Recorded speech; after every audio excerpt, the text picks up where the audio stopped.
One of the top players in baseball is Marlins shortstop Hanley Ramirez. The 25-year-old leads the National League with a .345 average. It's a rat race out there or a Friars race. Fear the Friar Fro. Reel in game one of the Marlins and Padres right now.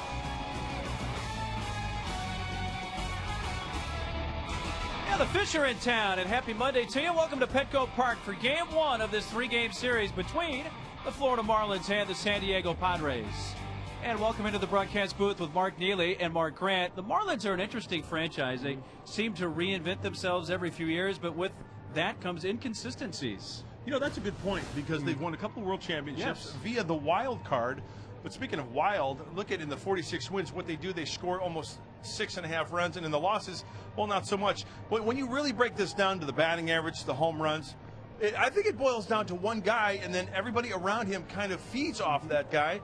And the one guy is the stud shortstop, Hanley Ramirez. So I think as the Marlins go, as Hanley Ramirez goes, so do the Marlins. So I think that's one big bat, like an Adrian Gonzalez bat. If you keep quiet in the series, you got a pretty good chance of beating these Fish. Yeah, similarities between these two teams. You mentioned that with Adrian, and right now 3 kind of seems to be the offensive number for the Padres. Can they get over 3 runs per game? They need to get over 3 runs per game, but they need to do it early because you know what? If they can get into the bullpen's been doing well, but if they get some breathing room early, the Padres offense should do okay.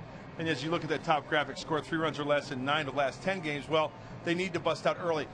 When I read that and I look at the way the Padres have been playing lately, they've had a lot of opportunities in games, leaving the bases loaded 2 or 3 times and not capitalizing. They need that big hit in this series. And the pitching matchup for tonight for the Marlins, Rick Vandenhurk makes his first Major League start of the season, his 22nd career start. Born in the Netherlands, Vandenhurk makes his first career appearance against the Padres. Tim Stauffer makes his second big league start of the season, his 19th career start, and Stauffer threw very well in his 2009 debut at San Francisco 9 days ago, giving up 2 runs in 7 innings. That's the Union Tribune pitching matchup. Go beyond the game. Go to Padres.uniontrib.com. It's game one of a 3-game series between the Marlins and Padres, and the first pitch from Petco Park, straight ahead.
Take a look at the starting lineup for Freddie Gonzalez's Florida Marlins. Chris Coughlin leading off in left field. In Bonifacio, Hanley Ramirez, .355 average in his last 8 games, which isn't a whole lot higher than his .345 season average leading the National League. Cantu, the cleanup hitter, followed by Hermida, Ross, Ugla. Baker's doing the catching, and Rick Vandenherk makes his first start of the season. Tim Stauffer. Good return for him at San Francisco just before the break. He answered the bell, and he answered the bell quite nicely, and very happy for the right-hander. 7 solid innings against the Giants, only 4 hits. He gave up 2 earned runs. He was up on the strikeouts with 7, and you know what? His velocity was up too. He was about 94, 95 on the fastball. Yeah, that was one of the first things Bud Black mentioned after the game was that, hey, there was a little extra giddy-up in that fastball from Tim Stauffer from what they had seen in the past. So let's see how he follows that up. Facing the Marlins tonight, Chris Coughlin, the left fielder, steps in. We are ready to go. Glad to have you with us on the telecast tonight. And a first pitch strike. We are underway.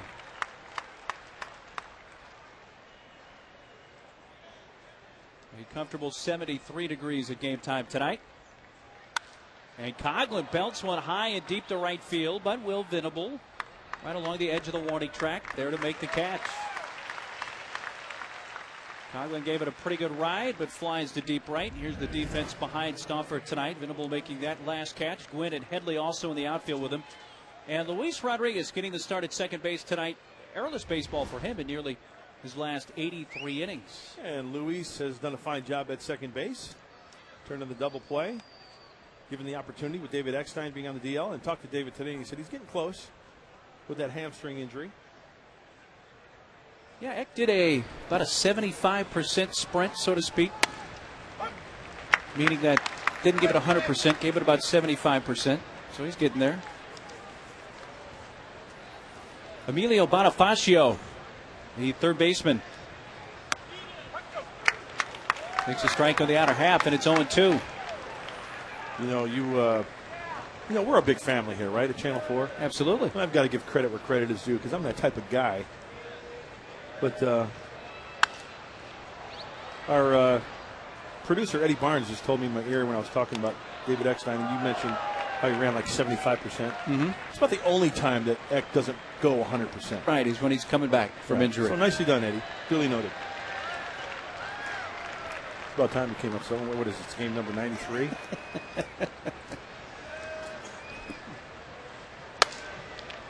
Stauffer's fastball is way high. I love the velocity of Tim Stauffer's fastball.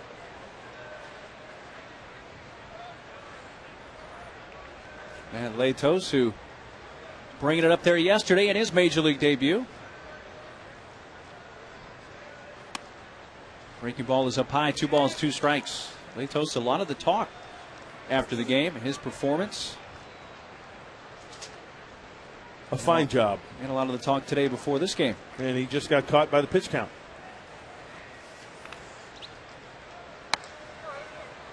From 0-2 now to 3-2. Well, these Marlins have been playing kind of like the Padres have been playing as far as record is concerned. The last 10 games, 3-7. The Padres 2-8. The Marlins have lost 3 in a row. The Marlins ran into the red-hot Phillies, their most recent series. Shutout yesterday. Phillies have won 8 in a row and have taken a 6.5 game lead in the NL East. 7 ahead of Freddie Gonzalez's Marlins. That's a line towards left center field, and Tony Gwynn. 2 down at the top of the first. Positioned perfectly. Got an eye on that spray chart. And now we'll check the notes for Hanley Ramirez. Let's see, milk, eggs, flour, sugar. If that were your note, it would say bacon on it, because bacon makes everything better. You always have bacon. Hanley Ramirez. You know, when you talk to baseball people and you say, okay, you can take any guy to start a team.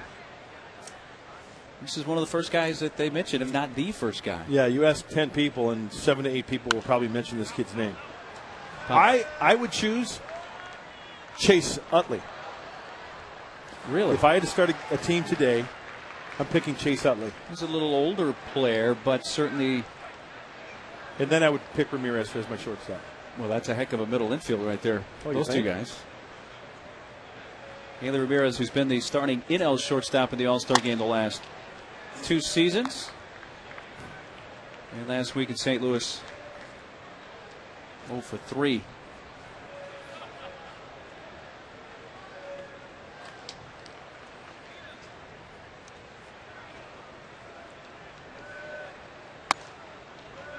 Ramirez is .345 average, leading the National League. Leads the National League with a .363 average on the road.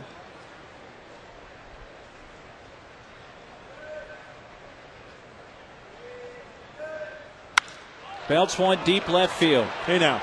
And well out of here. That is going to find the second deck. Oh my. 15th of the year for Hanley Ramirez. 1-0 Florida. Oh, you see why people would want to start a team with him? 62nd RBI for Ramirez. Wow, average, power, runs driven in. 15th for Hanley. And let's take a look at the sequence via the Carl's Jr. pitch track. Dotting the fastball away. Good pitch, establishing it. That's a hanging breaking ball. So you can see consistently Stauffer trying to stay outside. Now he kind of misses with the pitch there, and then that's the hanger. And Timmy knew it right out of his hand. He got away with 1 or 2 that at bat, but it was that last one that really hung up there. And in the second deck at left field, that group of youngsters got the souvenir. That's fouled by Jorge Cantu. Let's watch the rotation. It's a slider. It's a hanger, and Ramirez, yeah, he knew he got it. Upper tank.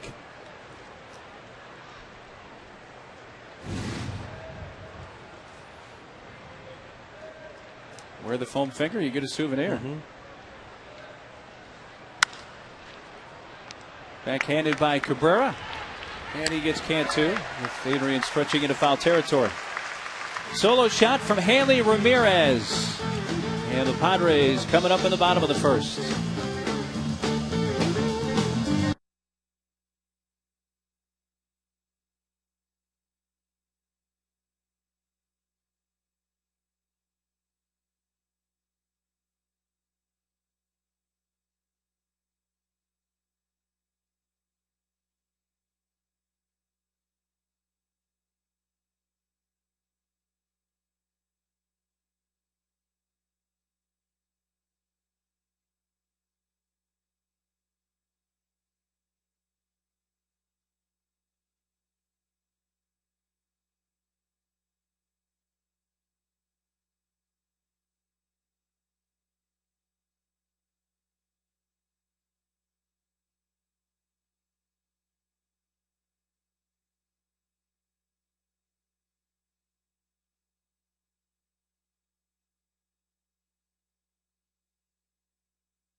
Blacks Padres for tonight.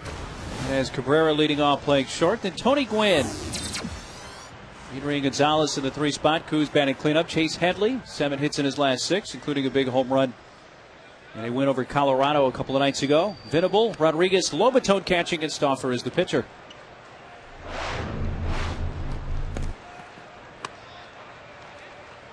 First start of the season in the big leagues for Rick Vandenherk. Yeah, and he's had a couple of stops in Florida back in 07 and in 08, some limited time. 24 years old. In fact, only 118 days of major league service. So a youngster with a good arm that they're hoping good things from. Mid-90s, he can get that fastball up there. Works quickly.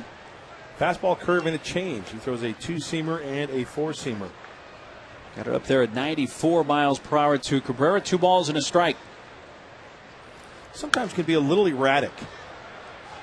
But after seeing 3 pitches from Mr. Vandenherk, I like what I see as far as his tempo and the way he gets that pill and gets up on that hill to fire. I think that's so important for especially a young pitcher to get into that rhythm. Thank you.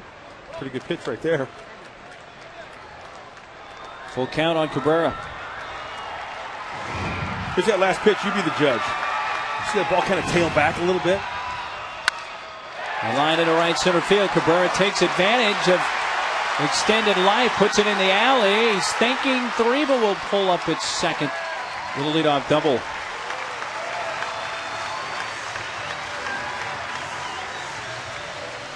His 5th 2-base hit. It begins the Padre first inning. Well, when you look at the numbers from Vandenherk in the short time that he's been in the big leagues, more hits than innings pitched each time that he has been in the big leagues. Everett Cabrera gets that fastball down and in again, and he utilizes that speed. The play's right in front of him, and he's thinking, you know what? Nobody out. Why risk it going to third base? I'm in scoring position. I'll have one of my teammates knock me in. 5th double bagger for Everett. So you said that fastball down and in again. I think that was in the same location as the previous pitch. I think you're right. Tying run on for Tony Gwynn, the center fielder.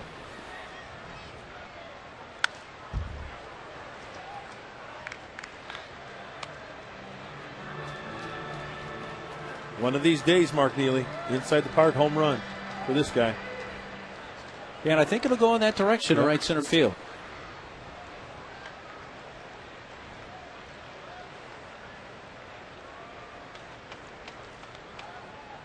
0-1 pitch to Gwynn.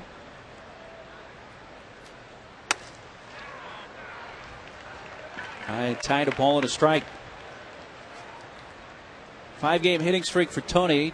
Just under 300, 366 on base. 1 home run. Came June 26th at Texas, leading off the game.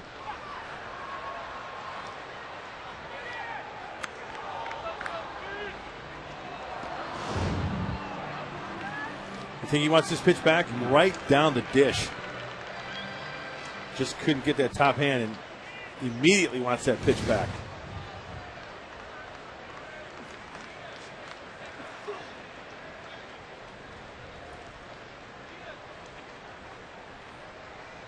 Leadoff double by Cabrera. And then Ramirez homered in the top of the inning for Florida. Well, John Baker, the catcher, out to talk to Rick Vandenherk, who is a native of the Netherlands. Oh, I'm sure somewhere Bert Blyleven is smiling. Well, Vandenherk pitched for the Netherlands in the WBC, and his pitching coach was Bert Blyleven.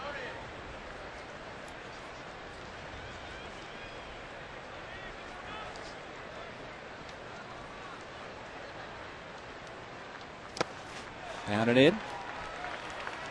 Our comparison tonight brought to you by Marvin K. Brown, San Diego's newest Mitsubishi dealer, and career wins.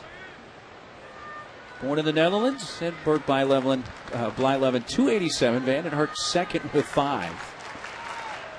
Got a ways to go to close the gap.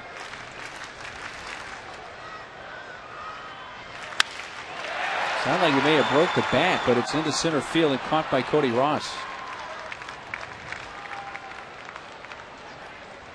1 out. Let's take a look at the defense for the Marlins tonight. Brought to you by SD Storage, where $1 moves you in. Go to SDStorage.com to find a store near you today. Coughlin, Ross, and Hermida in the outfield, and Bonifacio, 13 errors at third base.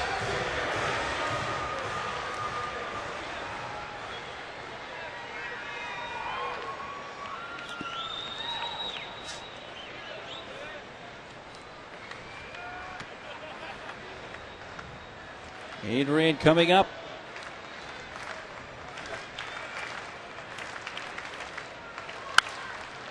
Fouls the first pitch away.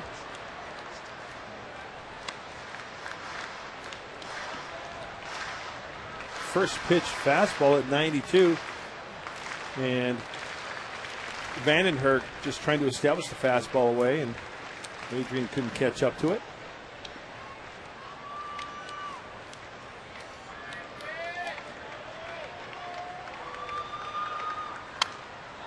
Goes up after it and fouls it back 0-2. You know, I had a chance to pitch in the Netherlands in high school. Went with the Chicagoland area all-star team over to the Netherlands. Went to Oosterhout. Oosterhout. Lived with families over there. What a great experience. The people were awesome. And played Dutch teams or other American teams that were over there as well? Other Dutch teams, and there were 2 other American teams that made the trip. Little round-robin tournament. A lot of fun. Looked like Baker, the catcher, wanted that pitch up more than it was, but it missed inside Adrian.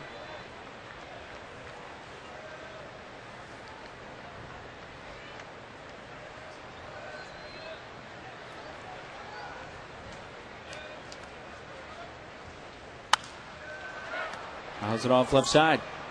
A 95-mile-per-hour fastball from Vandenherk. Care to help me with my rucksack?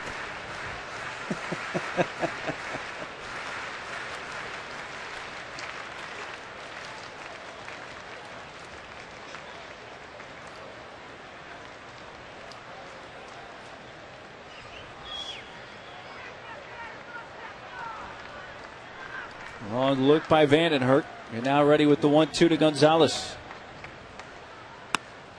Tails outside.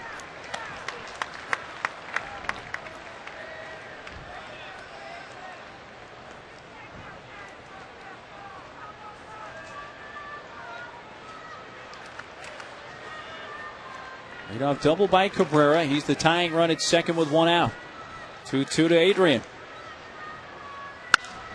Down the left field line, but it is slicing. And goes foul. Well, once again, 92, and it's a pretty much a fastball count. I think Vandenherk wants to establish the fastball. And it seems to be his go-to pitch when he wants to, and that ball is outer third. And Adrian can't catch up.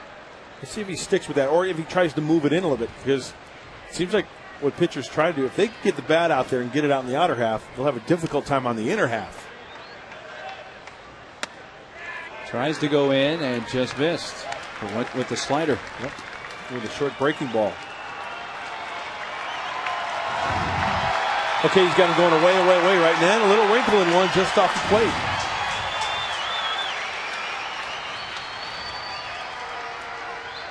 He's coming in again. That was a breaker.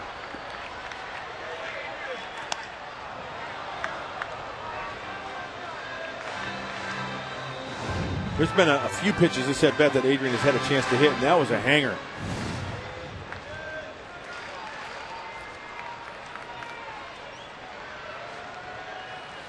Oh, good for you. Going home with a souvenir.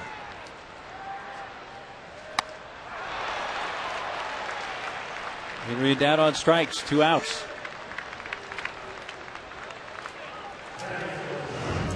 Well, with the runner on second base, I don't know if this was by design. I don't think so, because Baker was set up on the inner half of the plate a little bit. That ball leaks up and away. And after fouling off some balls down the left field line, that's when Adrian cannot catch up to.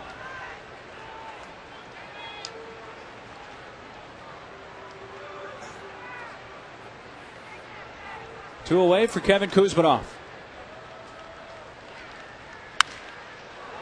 Turns on it and causes third base coach Glenn Hoffman to have to skip some rope.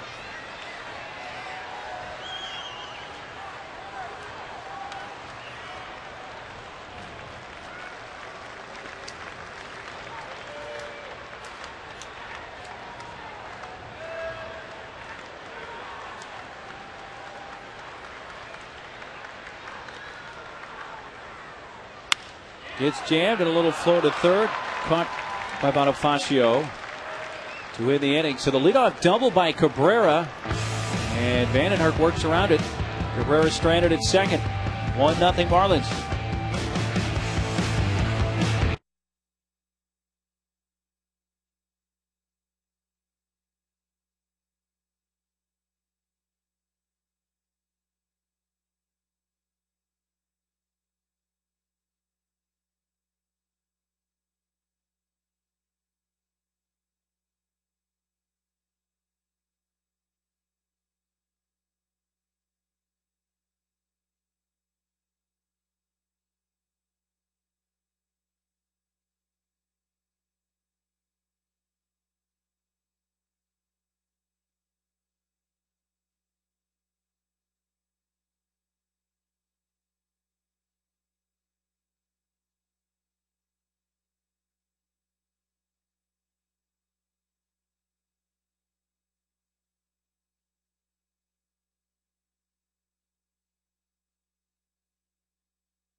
And get a free Padres t-shirt. Plus, enjoy the 6th annual Fiesta con los Padres with a post-game concert and pre-game Fiesta Village. Get your free Padres t-shirt and the 6th annual Fiesta con los Padres presented by Welk Resorts, and stay for the post-game Park at the Park concerts. Jeremy Hermida leading off. Pulls it foul down the right field side. 1-0 Marlins on a first inning home run from Hanley Ramirez. 10 homers on the year for Hermida.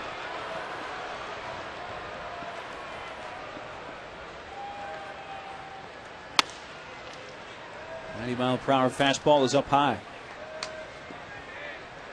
Hermida began the season as the everyday left fielder, and then they moved him over to right field when Coughlin came up to the big leagues in early May. He took over the left field spot. Boy, it's been already since 2005. Remember when Hermida first came up to the big leagues? Hit the granny his first time up? Yes, and just how time flies. You know, this is their guy. This was kind of like their guy who's, you know, the face. You know, I mean, Hanley Ramirez is the guy, but Jeremy Hermida, man, they expected some big things out of this guy, but right now, 247, 10 home runs, as you said. And a pure homegrown guy. People may forget that Hanley Ramirez actually was acquired from the Red Sox in the Beckett deal. But Hermida originally a first-round pick, 11th overall by the Marlins, and he rips this one past Adrian into right field for a leadoff single.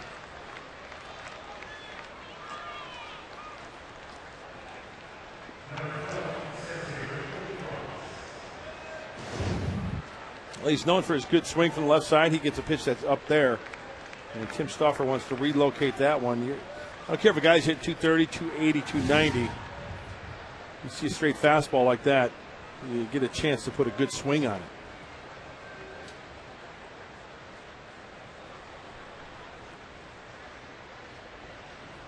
Center fielder Cody Ross going after the first one, strike one.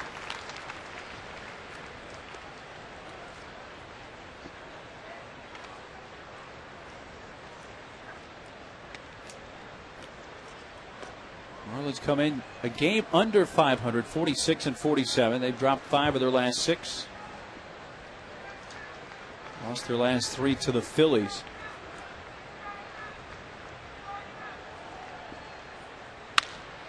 Towards short, can they turn it? In the dirt, dug out by Adrian, 6-4-3.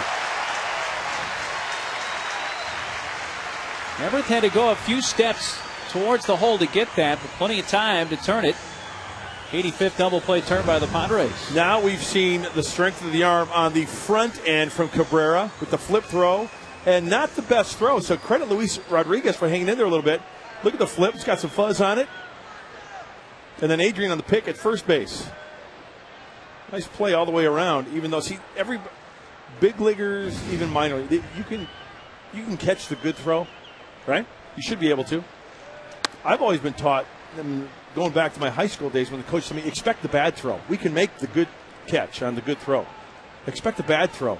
Well, I'm not saying it was a terrible throw, but Luis had to go across his body, get it, and then turn it.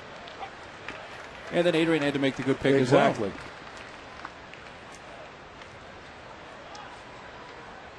Well, 2 down for Dan Uglo, the second baseman.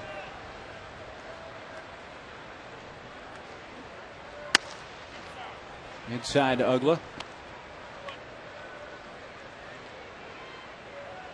Numbers down this year for Ugla. 224, 16 homers, though he does have 50 runs batted in.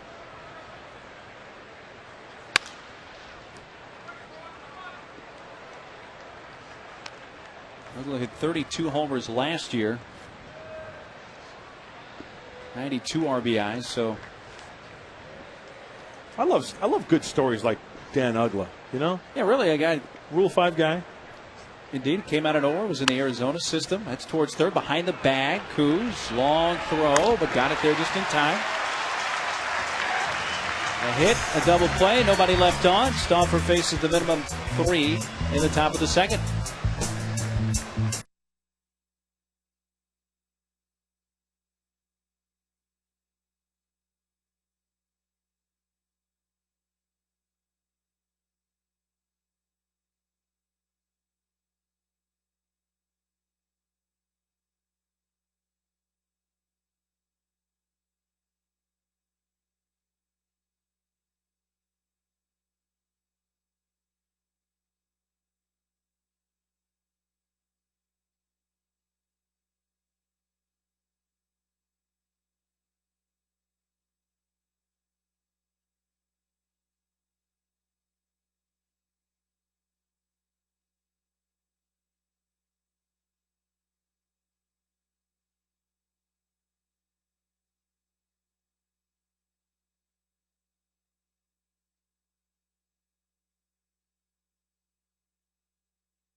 Weekday afternoon games and get 2 tickets for the price of 1 in select seating sections. Hey, enjoy 2-for-1 prices on tickets and Wiener Schnitzel hot dogs coming up this Wednesday, July 22nd. It's a 12:35 game.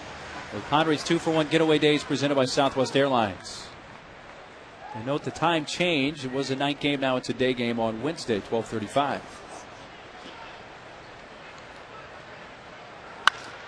First pitch swinging. Headley, left center field. Cody Ross chasing near the 401 mark, running it down.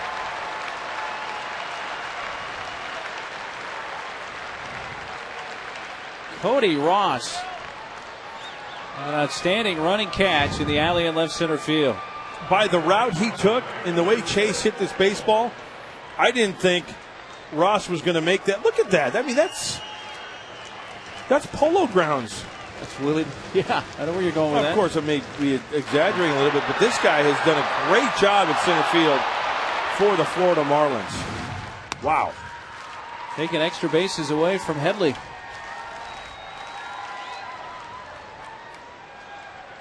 You know what that reminded me of? Besides looking at him and making that play?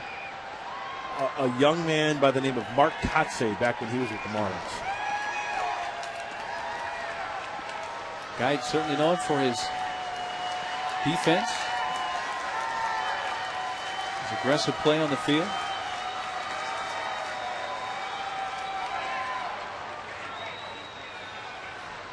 1-1 count on Venable, playing in his 31st Padres game of the year. He's off the 94-mile-per-hour high heat.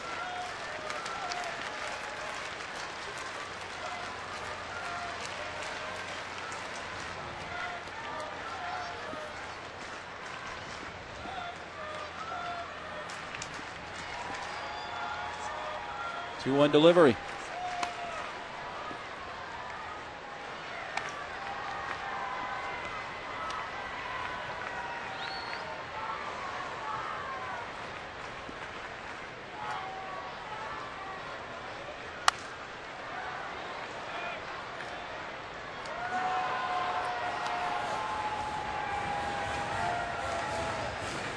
Two count on Will with one out.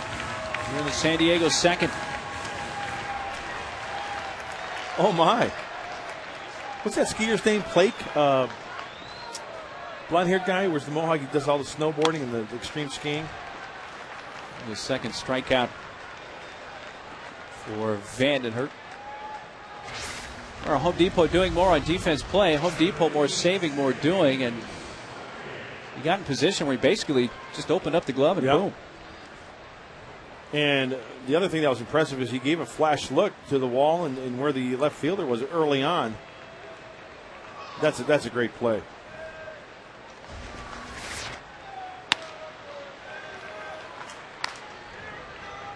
Two outs for Luis Rodriguez.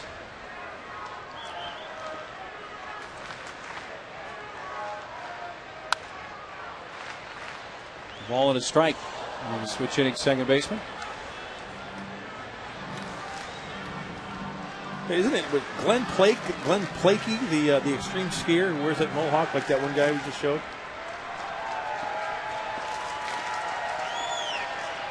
Did you get confirmation on that? Is that correct? I'm not the extreme skier. I've just seen videos. Like go up to Lake Tahoe and oh, look at that.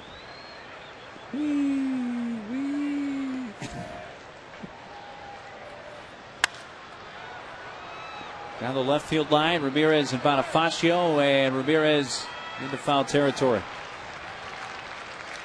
6 in a row set down now by Vandenhert after the Cabrera double in the first. 1-0 Marlins at the end of 2.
For over 70 years. Marlins come in Right now 7 games back of the Phillies and 3rd in the National League East.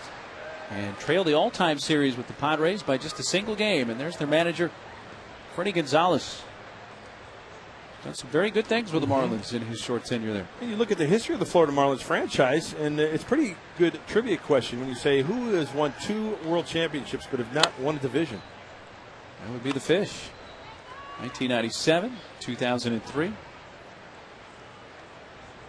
As the wild card each time.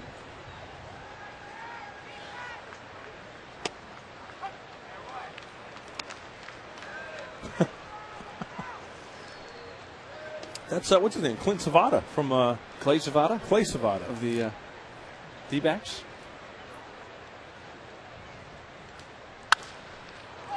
Fly ball to left center field off the bat of the catcher Baker and Chase Headley.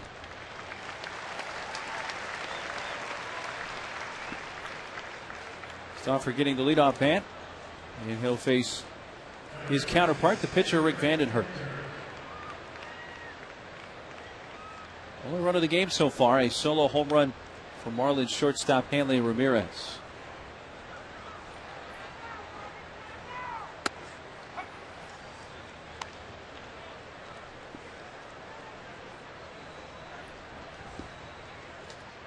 Vandenhurst a career 1 for 26 with the bat,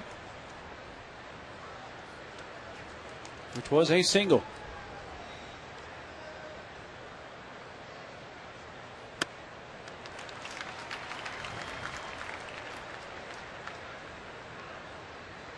Pitched for the Netherlands and the WBC, and of course they were the Cinderella team. Yes, beat the Dominican Republic. They were the big story for a while in the WBC. Bounces it out to the shortstop Cabrera. Down the line, and Adrian will keep that left foot on the bag. And Vandenhurst grounds out. Here is tonight's Energy Resource Center Power Player question and answer. Which Padres slugger leads the team in career home runs? A. Adrian, B. Nate Colbert, or C. Dave Winfield? And your answer is B. Nate Colbert.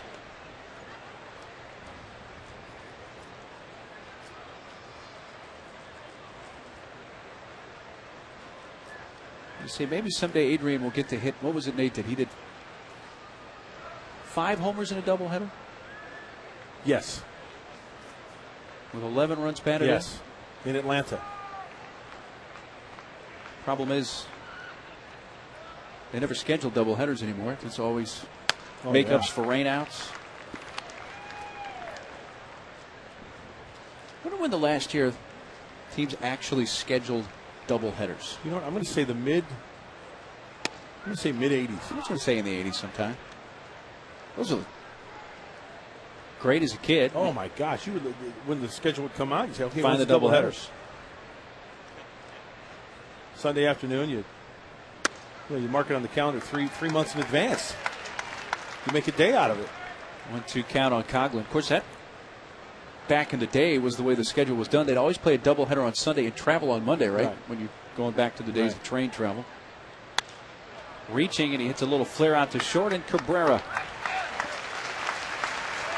3 up, 3 down in the Florida third. 8, 9, and 1 coming up for San Diego when we return to Petco Park.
Potrero and July 26th at Valley Center. Visit 211sandiego.org for more information. Monday night, game 1 of this 3-game series. The Marlins and Padres. We go into the home half of the third. And catcher Jose Lobaton leads off for San Diego. Picked up his first major league hit of his career. His last time up yesterday afternoon. In the eighth, he singled to right center.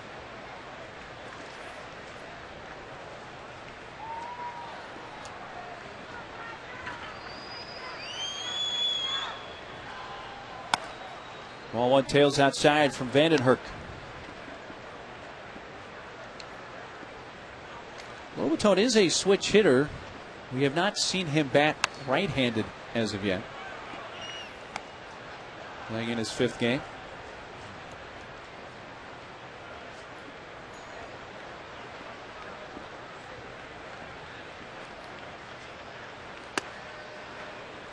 Ball and 2 strikes.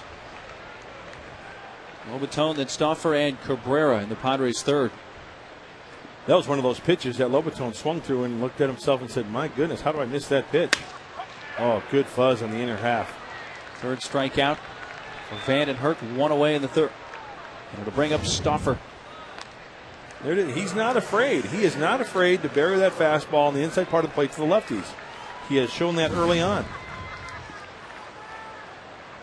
And when you go in there, don't be tentative. Go in there with some aggression. And he has. Mm-hmm.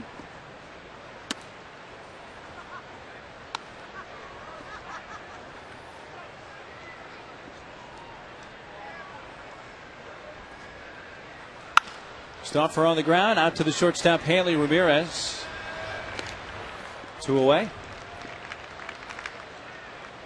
Hey, follow the road to Wintersville, to Sequan every Monday and Wednesday now through August 12th and win a share of over $500,000 in cash and hot new Corvettes. Cabrera has the only San Diego hit. He led off the first with a double to right center field. First time a Padre batter has led off a game with an extra base hit since Tony Gwynn led off the June 26th game in Arlington with a home run.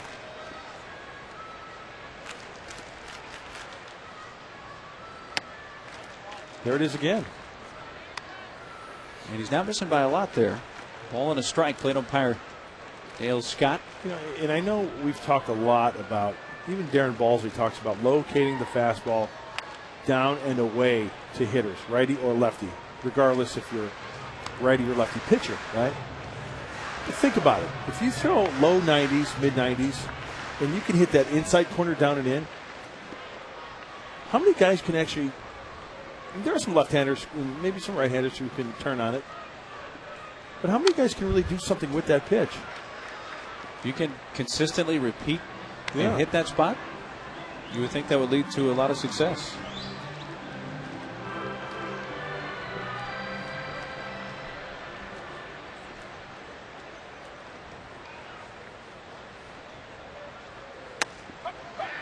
Wow. Goes back in and gets Cabrera looking. 2 strikeouts in the inning. And now 4 for Vandenherk. Pitch track. Well, it was a little inside. Do over. 9 in a row retired by Vandenherk.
Rule 5 draft. Were you paying attention a little earlier? I have the answer for you shortly. Into the home half, or I should say the Marlin fourth. Bonifacio leading off against Stauffer. Kind of slaps at it, pops it up. Here comes Lobaton back towards the screen, but it's a couple of rows deep.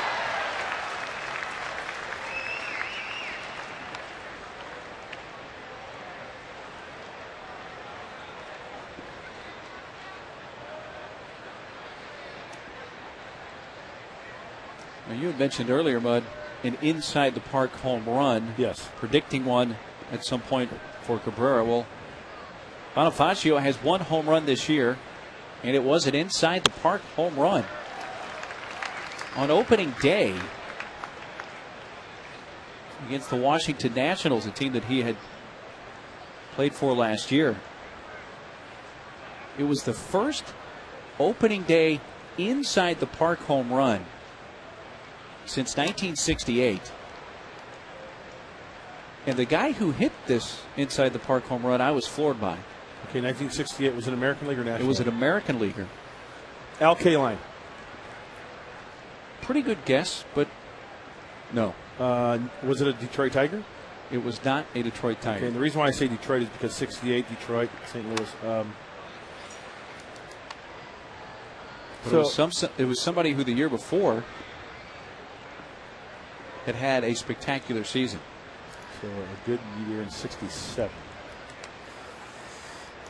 In fact, I believe won the Triple Crown that year. Carl Yastrzemski. Really? Yeah. Yes. Yaz hit an inside the park home run on opening day in 68. That is a very unlikely person. It is, and nobody had done that until this guy. It's good company. Bonifacio did it in 2009. Carl Yastrzemski, University of Notre Dame. Fighting Irish. There's a strikeout of Bonifacio. That is the first K of the game for Tim Stauffer. Hey, time for the Subway $5 footlong fan poll and your chance to win Subway's Big Night at the Ballpark and monthly Subway footlong feast. Should Major League Baseball use instant replay at all Major League games? A yes, B no. Text Subway to 269411 now for your chance to win. I say Subway, yes. eat fresh. Now, of course, it is being used partially on home runs. I say yes with certain stipulations. What are your stipulations? Like in the NFL, you got the red flag. Mm-hmm. You only have so many that you can use. Like maybe each manager would have like a VHS on the bench and throw it out to the umpire and say, review the tape. VHS, that's very 80s of you. That's nice, but or a disc, CD. Not balls and strikes. You're just talking calls on the bases, yes, or perhaps a boundary call. Correct. And home runs, of course, which they do use now. Yep. Hanley Ramirez fouls it away. Well, before they allowed instant replay on the home runs, remember Josh Bard, May 31st of 2007, thought he put the Padres ahead with an 11th inning home run, but the umpires reversed the call. And again, this was before Major League Baseball had started the use of instant replay.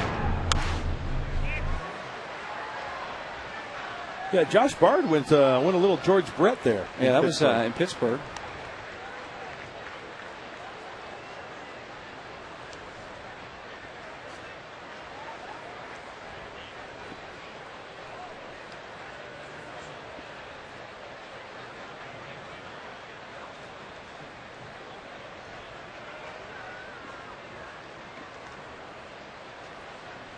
The 1-2 to Ramirez, who homered his first time up, and lined to Adrian, who makes the catch, moving towards the line for the second out. Extra bases taken away. The ball hit sharply. Adrian has to just go to his left as we take a look. It's up, away. Very easy for a hitter to just throw the head of that bat out there, and Adrian snags it, takes a knock away. 2 away for cleanup hitter first baseman Jorge Cantu. Well, last night, Andrew Jones had a home run taken away with the use of instant replay.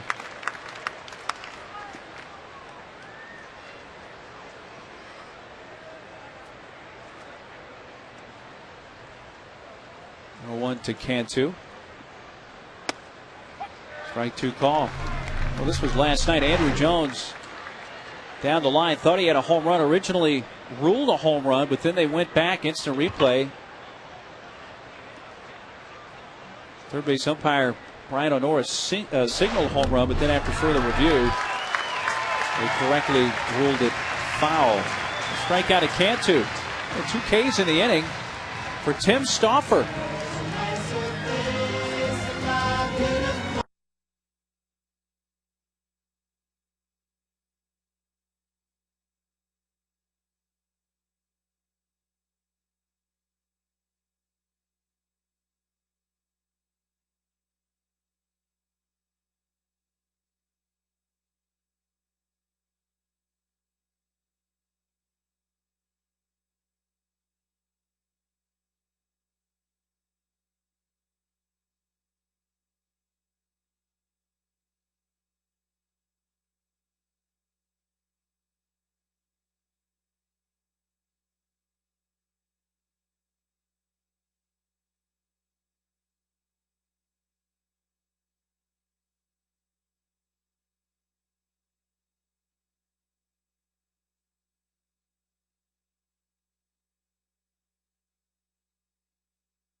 Draft to the answer, second baseman Dan Uggla, believed to be the first player in baseball history to accomplish that feat. Part of the order for the Padres here in the 4th. There is Uggla. Made the National League All-Star team last year. He's a spark plug. Brings a lot of energy. Yes, he does. High strike to Gwynn. He lined to center his first time up.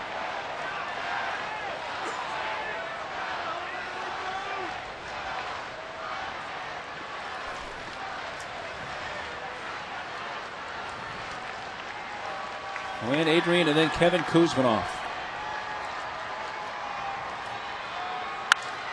Another one in the air to center field. Cody Ross lifting back.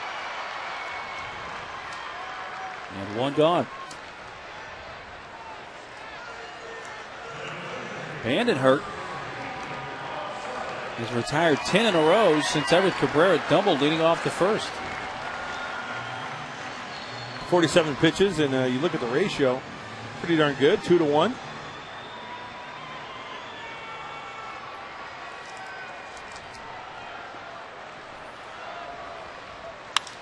Adrian sends another one to center field for Cody Ross. Does he see it though? He had no idea, and it's behind him, and it lands where it's picked up by Coughlin, and Adrian into second. Well, here in the twilight, Ross lost it. And it turns into a gift 2-base hit for Adrian Gonzalez, his 12th of the season. It's a dusk double. That's the way we're going to rule it. No clue. Help me out, gang. And then it's too late. Adrian gets his double.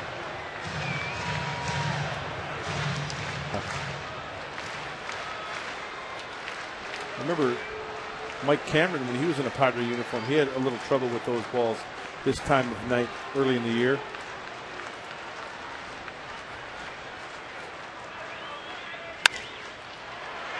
Through the left side, and a base hit for Kuz. Adrian will stop at third base as Coughlin plays it in.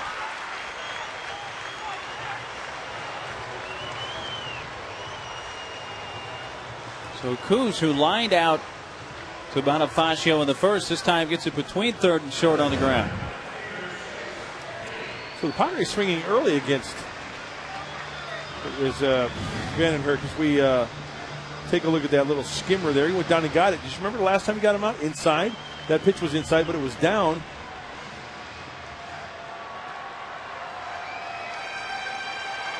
So runners at the corners, one out. And Headley coming up, who hit a drive to left center field his first time that off the bat looked like sure extra bases, but Cody Ross made a spectacular over-the-shoulder catch.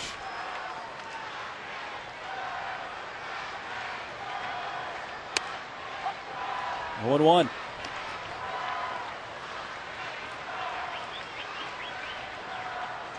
Well, Baker was looking in that dugout very intently, getting signs from the bench to see what to put on here with the runners at the corners.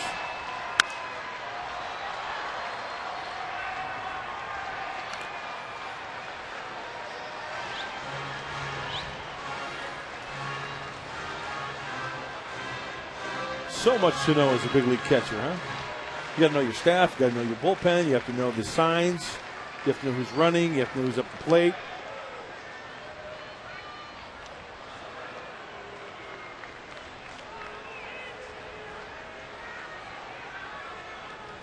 He's looking to see who's on deck, he's looking to see what the Padres are doing. Maybe somebody good looking above the Padre dugout. How you doing?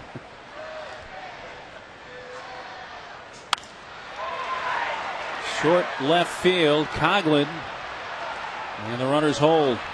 Did you see what happened there? Vandenhurst did exactly what he was told to do. Baker went up in the crouch, standing up in the Bill Dickey crouch, wanting to pitch up, and that's exactly where he put it. Hence the fly ball off the bat of Headley. Watch him get up in the crouch. He wants it up, and that's exactly where he put it.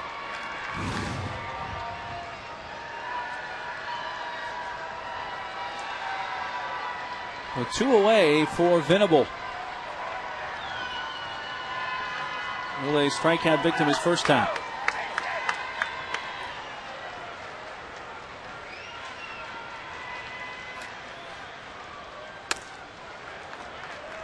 And then on the hands, 94 miles per hour, strike one.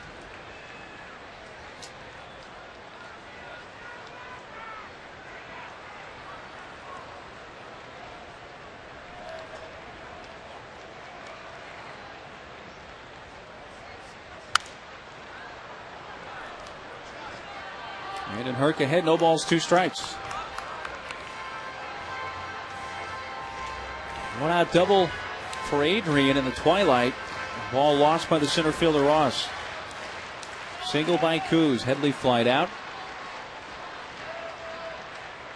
Vandenhurst a pitch away possibly from getting through. Uh-oh, did he lose this one too? Yeah, this time Ross has an eye on it. 2 hits, 2 left on. The Padres have now stranded 3, and at the end of 4, it remains 1-0 Florida.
Mid-game recap brought to you by Murray Lamper Construction. If you need a custom designed second story, a room addition, or maybe even a kitchen, call the pros at Murray Lamper Construction. Winner of the 2008 Torch Award for Marketplace Ethics, and we know it's all about ethical. Being ethical, I should say. Doing it the right way. Yeah. First pitch breaking ball from Stauffer is a strike. We're into the fifth. And the only run there. First inning solo shot from Hanley Ramirez. You know, you really have to, and I'm just speaking from the heart here, as Hermida digs in. Tim Stauffer needs a little bit more love. Pitching well. Yeah. Not only tonight, but what he did in San Francisco in his first game back. And you know, leadoff double in the first, left stranded. That inning, a couple runners, leadoff double. And quite frankly, it's tough to pitch that way. Frustrating. Got to get some offensive support if you hope to win. And they know that. Sure. Not telling them anything new.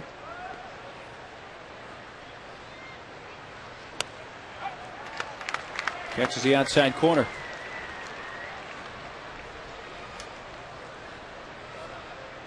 CY and on the left, and Jake Peavy on the right. CY keeping those hands nice and warm. Nick Hundley there on the far left. Ground ball to Adrian, who will make the flip to Stauffer.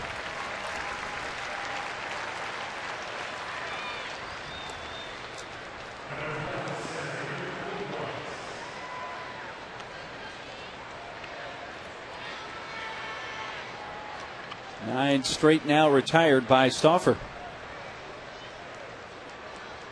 You know, I know there are other guys in the league who are on the DL and hate being on that list, but we just saw two guys that are just being, I just say, they're driving them nuts. Jake Peavy and Chris Young, knowing them and knowing what competitors they are. And there's like guys like that all out throughout the league that are frustrated as well. There is a strike to Ross. I mean, let's face it. Fans and guys like us, we miss seeing them out there on the hill. Oh. Nothing more we'd like to see. And get the top two guys in the rotation healthy. Well, there are a few other things we'd like to see. Well, talking about baseball. Baseball, yeah. Nick Hundley there on the left. Get him back healthy.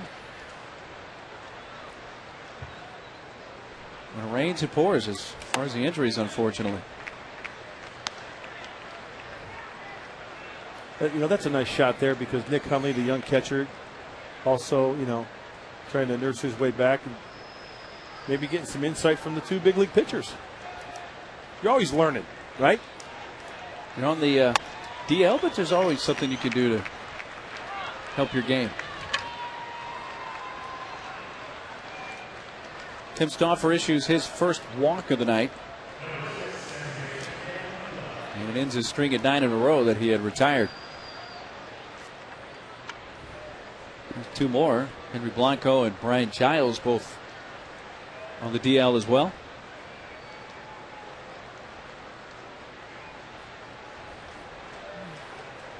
I remember, and this is where random thoughts come out. Let's take a look at this first pitch. I remember when Petco Park, the naming rights came out for Petco Park, and, you know, trying to be creative. I said, yeah, I spoke at a banquet somewhere, I think. I said, yeah, Petco Park's going to be the name of the ballpark, and it's understood that when the players are on the DL, they're going to have to wear cones around their heads. Like when dogs have like surgery, so they can't, you know, like lick their wounds and take out their stitches. So could you see Jake and see like cones around their head, sitting on the bench watching the game? It's where the pets go.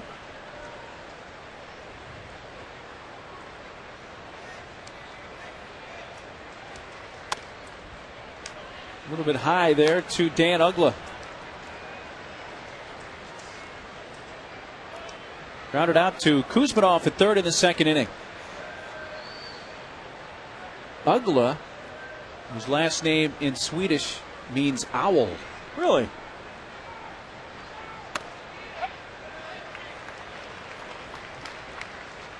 That's very interesting. Ugla. And backwards is Alga. Alga. Almost the same way. Hey, you know what I thought was pretty neat? Walter Cronkite passed away a couple of days ago. That in, is it Sweden and Holland? And I may have my countries mixed up, but one of them was definitely Sweden. They call their news anchors Cronkiters. Really? As a result of Walter Cronkite. That's quite an honor. Yeah, yes, and well deserved.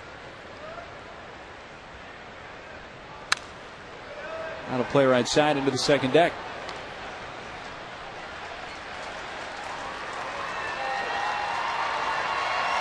Well, I'm sure Dan Ugla and first base coach for the Florida Marlins get along quite well. Andy Fox. The Owl and the Fox. Yeah.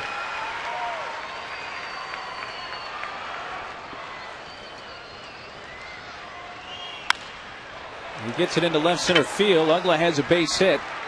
Headley cutting it off, and on his way to third is Ross. The throw will come into second base. Cody Ross with aggressive base running there advances. You know why you have to be aggressive there, Mark Neely? Think about it. When you go aggressively around second base, that puts pressure on the left fielder, because if the left fielder says, oh, maybe I can get him at third, what's the guy at first going to do? He's going to take the extra base. Then you'll have second and third. Make things happen. Okay, Chase Elliott. No. He's going. Doesn't break stride. Well, I better get it into second base, because then we can keep the double play in order and get out of this mess. Ugla's base hit, third of the game for the Marlins, each team with 3. And the catcher up, John Baker.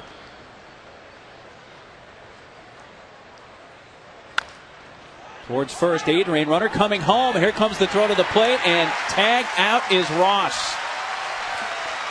Good decision by Adrian. That ball was not hit all that hard to turn 2, so why not get the guy at the plate? You know what? I'm not going to say anything, because you just analyzed that play with perfection. That's exactly what I was going to say. Nicely done, as Tim Stauffer has to get out of that way. And Lobaton, you know what I like about Lobaton? The ointment. Look at the ointment. Out in front of home plate. Get out there. Block that plate. Stauffer has to hit the deck. Left-hander likes it. How about you?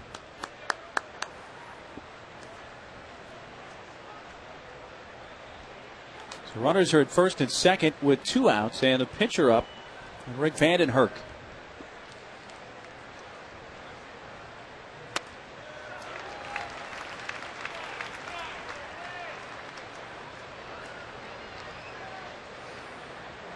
Vandenherk in the third, grounded out to short.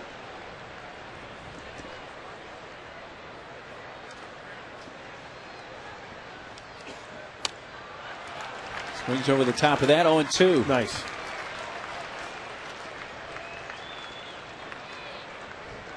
Marlins, by the way, now 0 for their last 16 with runners in scoring position. We're back to their Phillies series as well. Upstairs, a ball and 2 strikes.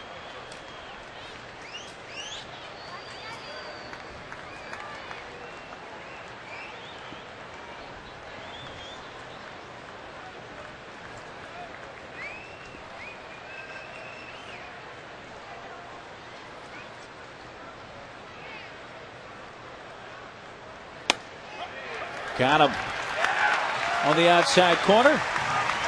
Third strikeout for Stauffer. Keeps the Marlins off the board. And the bottom 3 coming up for San Diego.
Whoa! You want a real good act of that? Go to Valley View Casino or go to valleyviewcasino.com and enjoy.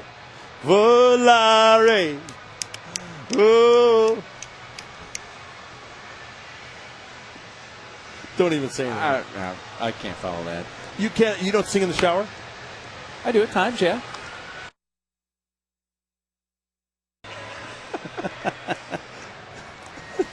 Well, because I don't hear enough Helen Reddy to really get me going. Life's too short.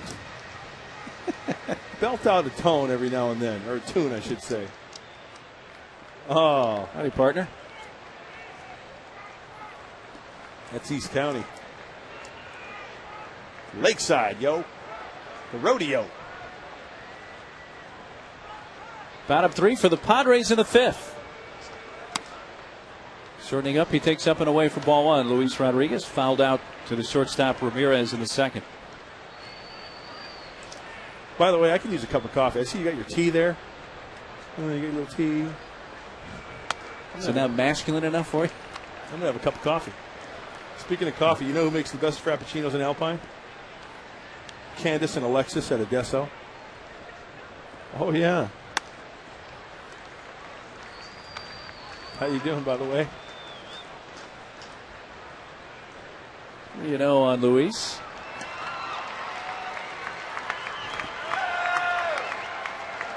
Yes, base runners, base runners. They lead off base runner here in the 5th. Well, the Padres have had base runners, but it's just been a matter of moving them. Kuz did it in the 4th. And thank goodness for Tim Stauffer. After that one bad pitch to Hanley Ramirez, he's kept it at 1.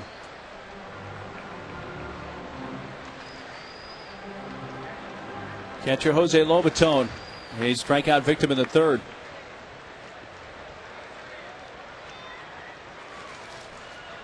Each team has 3 hits, but the Marlins have the game's only run on that aforementioned Ramirez home run.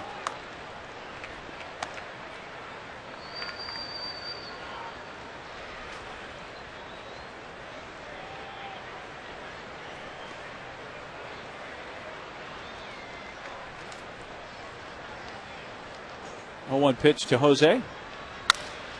Line caught, throw to first, double play.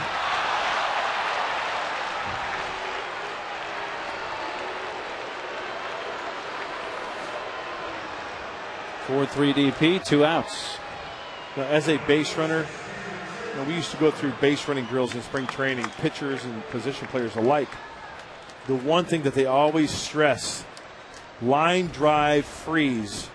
And, but on the other hand, it's natural human reaction when you see that.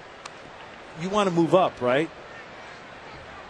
And it's hard because that's your natural instinct. You see the ball hit hard, and you make that free, even if it's a half a step or more. And unfortunately for the Padres, they got doubled up.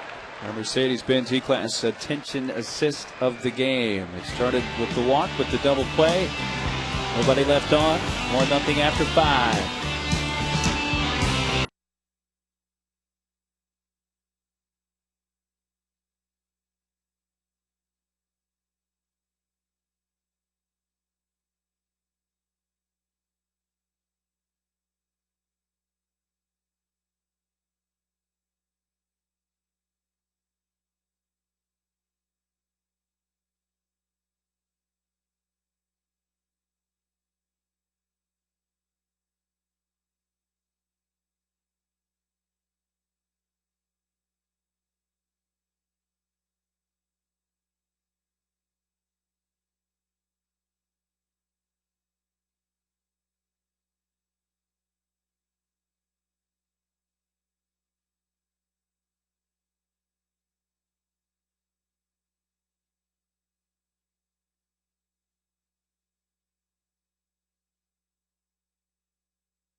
13 and younger will receive a Padres lunchbox presented by the National Education Association.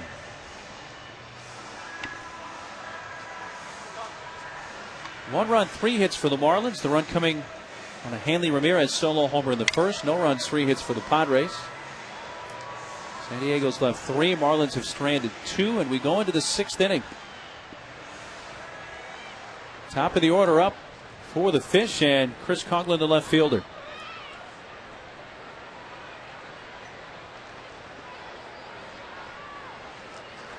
Coughlin is fly to right and popped out to short.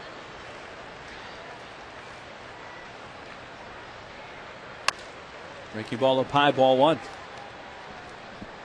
We were just talking about Ole Miss yesterday, were we not? Chris Coughlin played collegiately at Ole Miss.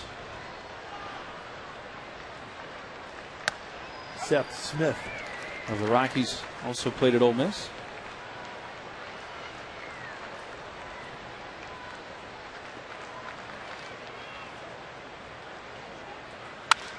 Coughlin hits it sharply, but only a couple of steps to his right for Luis Rodriguez.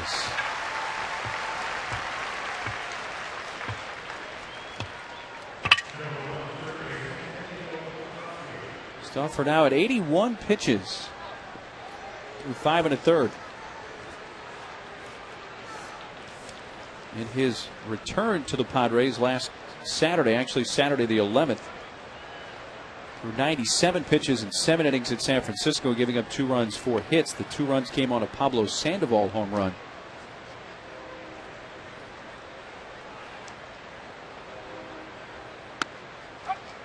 Bonifacio looks at a strike. He has lined to center and struck out.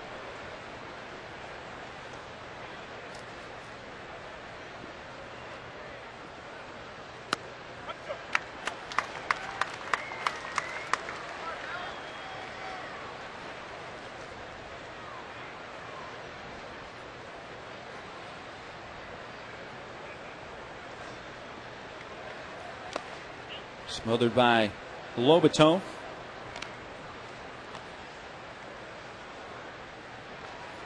Bonifacio, originally signed by Arizona. Then Washington acquired him in exchange for pitcher John Roush. Now the Marlins have him, and he strikes out here for the 2nd time and is 0 for 3. Brings up Hanley Ramirez, our Avalanche heating and cooling leaderboard. Your comfort is our priority. The highest road batting average in the National League belongs to Hanley Ramirez. And tonight 1 for 2 with a home run and is lined out sharply to first.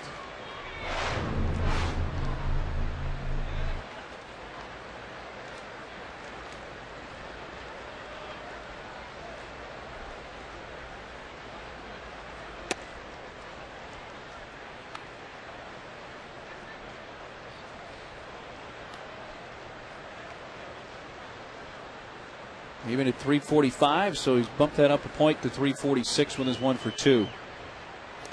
Home run in the 1st inning. He hit it to the 2nd deck in left field. Number 15 on the season. Yeah, there was no doubt about that one. A ways up into the 2nd deck. Kid can hit for average. Kid can hit for power.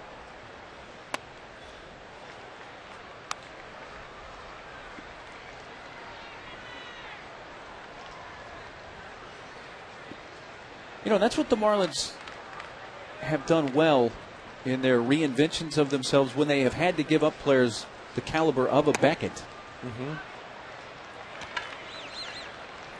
They've gotten players, young players in return, like Hanley Ramirez. 2-out walk to Ramirez here in the 6th. Well, you said their world champions were 97 and 03, you said, right? Yes. You know, right after they won in 97, Wayne Huizinga, their owner at the time, did the fire sale. Of course, Kevin Brown was a part of that, which obviously helped the Padres reach the World Series a year later. Well, according to that, if you take a look at Greg Burke, according to that 97 and 03 world champion, they're on pace to win a World Series this year. They're due this year. Yeah. not to win the division, but win a World Series because they've yet to do that. Yeah. So they're working on the wild card, is what you're saying. Working on the wild card, right? And their new ballpark's going to open up in 2012. In fact, they just broke ground on that over the weekend. And you talk about a long saga. That thing. So they're certainly hoping that this is going to be what stabilizes baseball in South Florida for the long term. And it's going to be on the same site as the old Orange Bowl. It's going to have a retractable roof, which, if you've been to South Florida, know the humidity and the rain issues they have during the summertime. It's a nice feature to have. You know what's great about the retractable roofs, like Seattle, Minute Maid Park in Houston? You go to the ball yard, you know you're going to play. Milwaukee, Arizona. Right. Yeah. There are very few places where a retractable roof would be a waste. San Diego obviously is one. It makes no sense here, but Florida is certainly a place where it makes a lot of sense. And they broke ground on Saturday. In fact, there for the groundbreaking was a former Padre. Benito Santiago caught Charlie Huff. Charlie Huff was their opening day pitcher, their expansion year. So they had Charlie Huff there and Benito Santiago on Saturday for the groundbreaking there in Miami.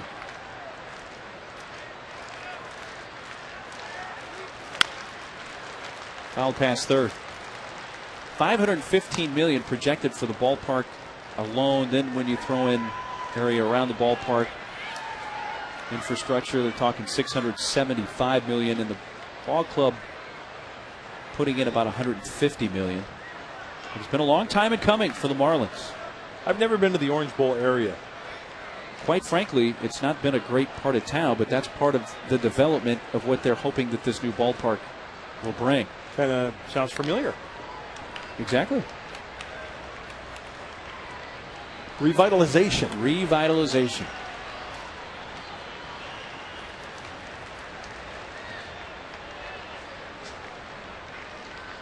1-2 again from Stauffer. There goes the runner, and it's bounced past Stauffer, but right there Rodriguez can't make the tag, but gets the out at first base. We'll go to the bottom of the sixth with the top of the order up.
Spectacular fireworks show following every Friday home game. Yeah, the next one Friday, July 31st, day after the game for a Friday fireworks presented by Padres Banking at Bank of America.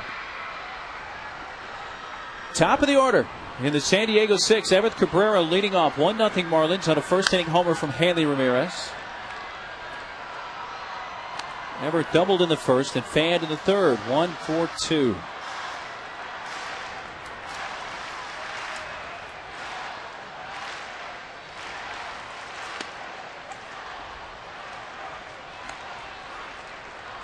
Rick Vanden Hurk, his 2009 Major League debut.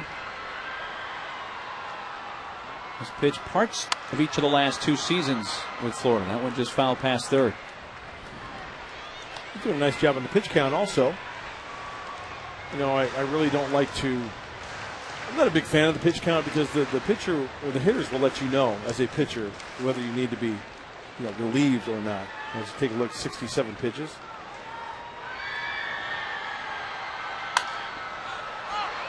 Popped up left side.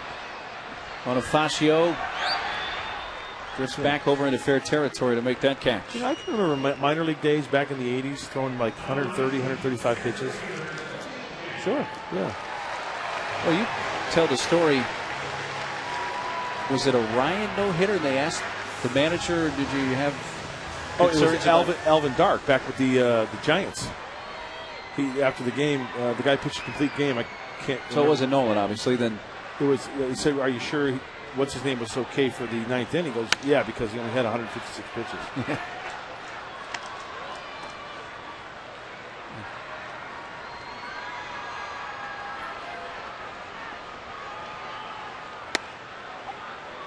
Tony takes a strike, 1-1.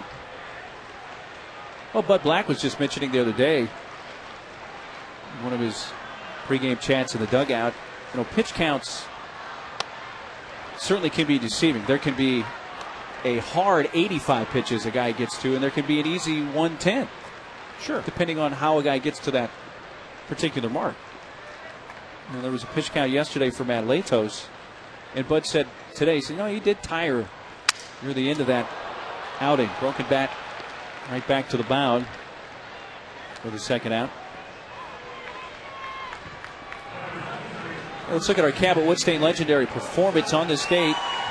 July 20th and 69. 1 year after Alvin Dark was quoted as saying they'll put a man on the moon before he hits a home run, Gaylord Perry connects off Claude Osteen.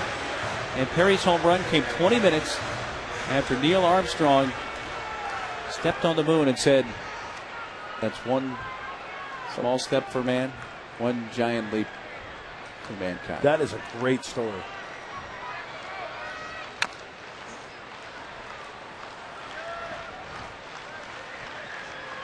Adrian has doubled. And in the 4th, into the twilight, a ball lost by the center fielder Ross.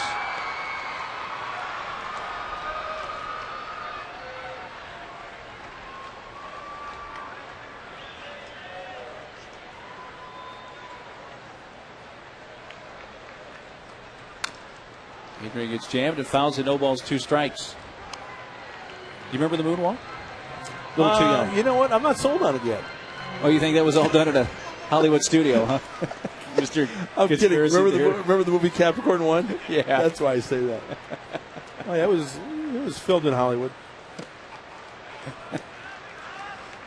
Because if you look at the moon really closely, you can see the flag. But they do have, obviously, telescopes strong enough where they can do that. Do they really? If you go on top of, like Palomar Mountain? Well, I don't know about that one, but the one on the Big Island of Hawaii, there's like 3 of them up there. Probably from Palomar as well, but I don't know if that was a shot of it there. But I don't think there's wind on the moon. That's right. It's just like like starch, heavy starch, and it's never flown at half staff.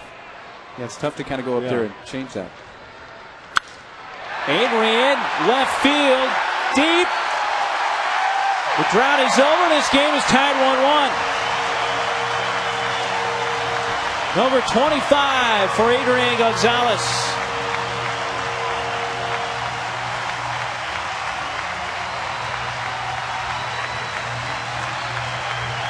His previous home run came at Seattle in interleague play on June 23rd. Earlier in the game, Vanden Hurk was throwing fastballs away, and Adrian was following him off into the stands down the line. This one, he gets the head of the bat out just a little bit sooner out in front of home plate, and that's a point. 83 at bats between home runs. That one ties it at 1 here in the 6th. Kuz. Get. Center. Back to back. Yes! 13th for Kuzmanov. It's 2-1 San Diego.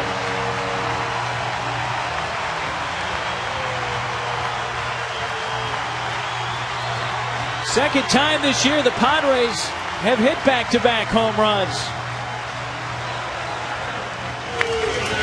That'll get everybody out of their seat. Doing some hooting and some hollering. Nice. 1-0. Hanging slider. Bad boy. Over the pin. Well, it might have hit the seat and then bounced out, but any way you look at that, good looking swing from Kuz. Breaks the tie. A couple of notches in the shillelagh in this inning for San Diego. Notch it up.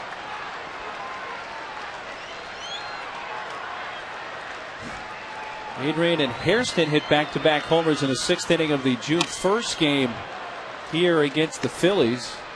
The other time the Padres went back-to-back this year.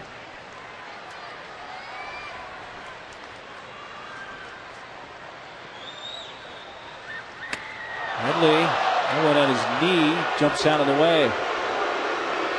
Winds up on the deck. Vandenhert's been pitching down and in all night, though. Yes, he has, and he kind of just yanked it. Yeah, yanks that one. Just, you know, I've said it before. When a hitter has to do that to get out of the way, I've seen some guys, you know, get hurt that way. Tweaking a wrist. Ooh, pretty good pitch there, but a little bit low on a full count.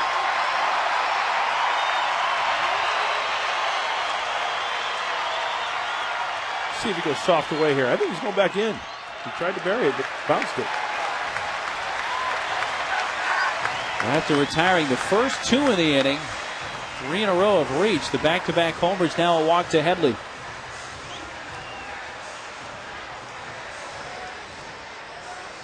Mark Wiley, the pitching coach, native San Diego, comes out. This thing shuffling a bit down in the Marlins bullpen.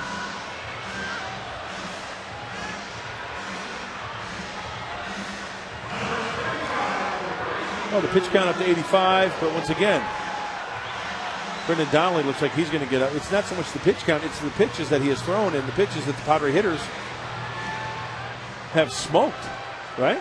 That's reason to get somebody up when the game is relatively, you know, still close, 2-1 lead.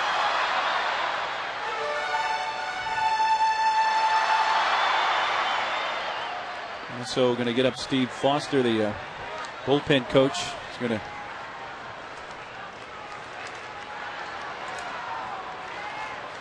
catch the Brendan Donnelly. Also going to get a lefty up.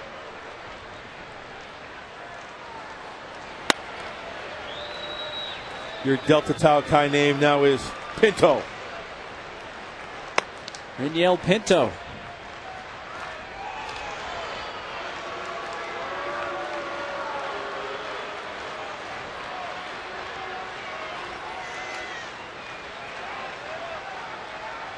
Will is fanned and fly to center. Way outside. Baker out to the mound. 86 pitches for Vandenhert, who was rolling right along with 2 outs, bases empty, before Adrian and Kuz went back to back. Kuz has shot 428 feet to center field.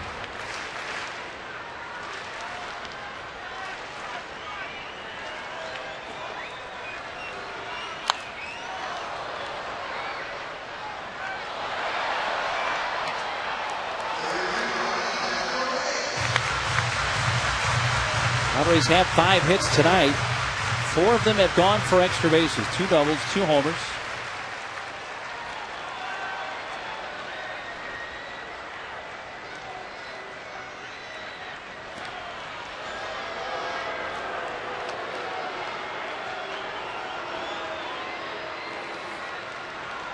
Vanden Hurk paying close attention to Headley. The Marlins have had some problems holding opposing runners.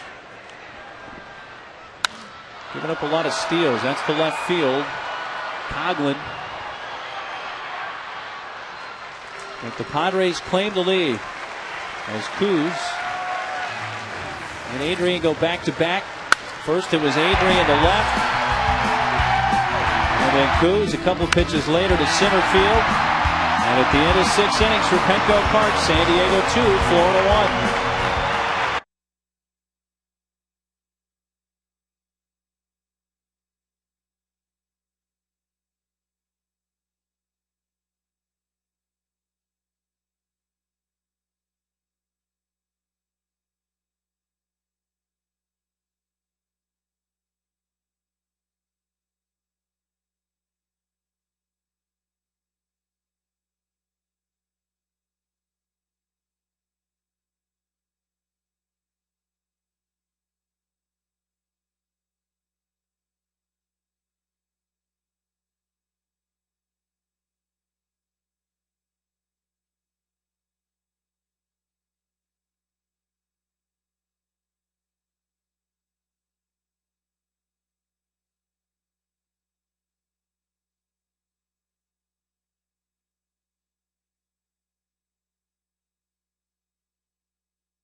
Give yourself a good name by Aflac. We've got you under our wing.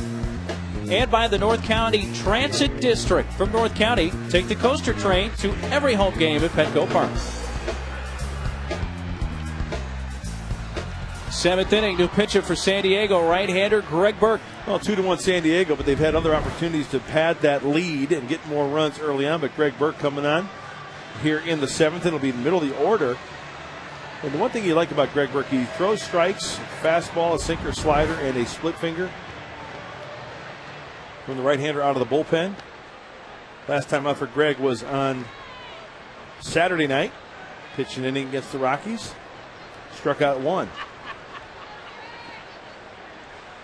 5, 6, and 7 men up for Florida. Jeremy Hermida, the right fielder.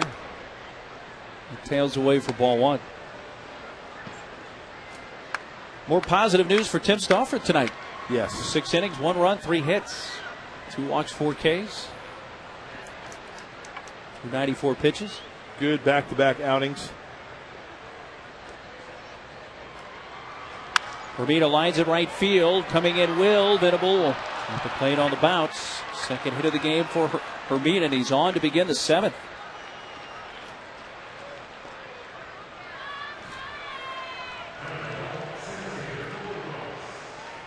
Second time tonight, the Marlins have put the leadoff man on base, and here's center fielder Cody Ross. Grounded into a double play in the 2nd and walked in the 5th.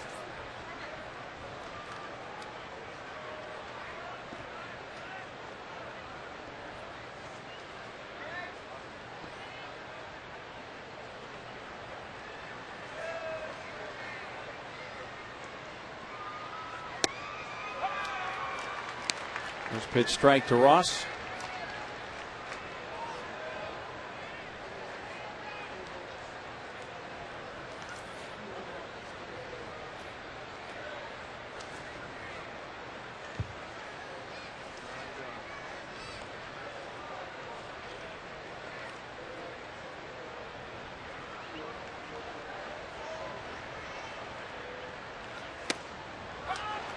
Gets a strike over to make it 0-2.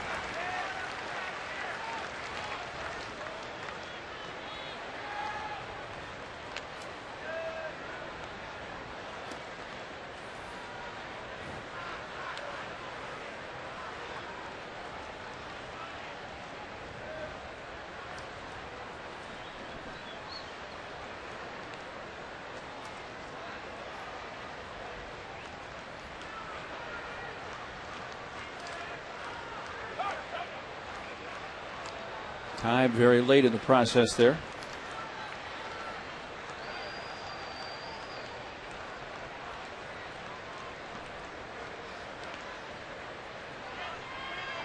Oh, Clifford during the game. How sweet Big is red that? dog.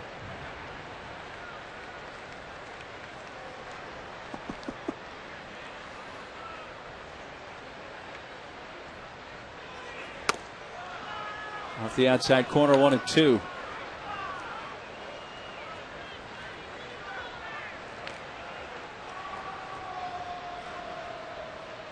You know, man on in the Florida 7. Marlins and Padres game 1 of this 3-game series. And then Ramirez homered, solo shot in the first. And Gonzalez and Kuz back to back in the San Diego 6th. Right side and through. Hermida slips. Throw back behind. Nope, the throw goes to third base instead. And Hermida is able to crawl back to the bag.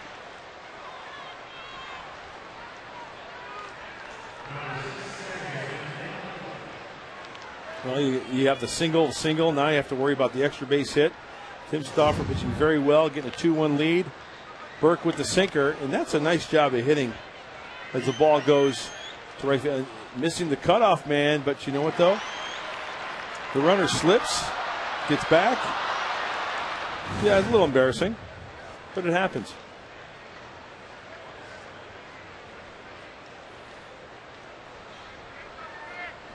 Bill Thatcher just recalled from AAA Portland today, up in the San Diego bullpen. You got a left-handed bat, Baker, due up next. Now here it's Dan Uggla. In at the infield corners, Uggla 1 for 2. Yeah, even though Uggla's been struggling this year, going to this game 224, he's that type of hitter that scares you. 16 home runs, he's driven in 50.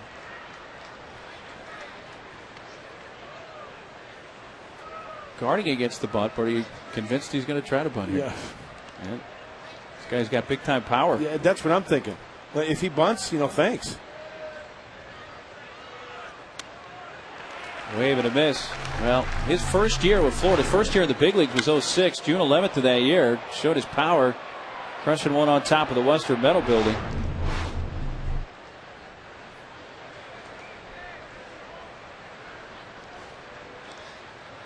Cruz does back up behind the bag at third a couple of steps. Adrian behind the base at first as well now.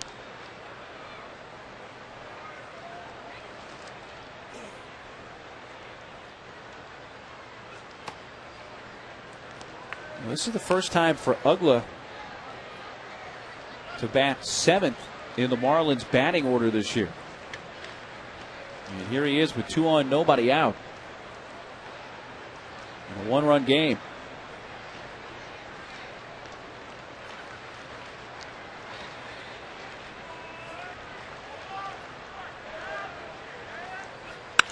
Rips it to left field. Headley to his left and drops it.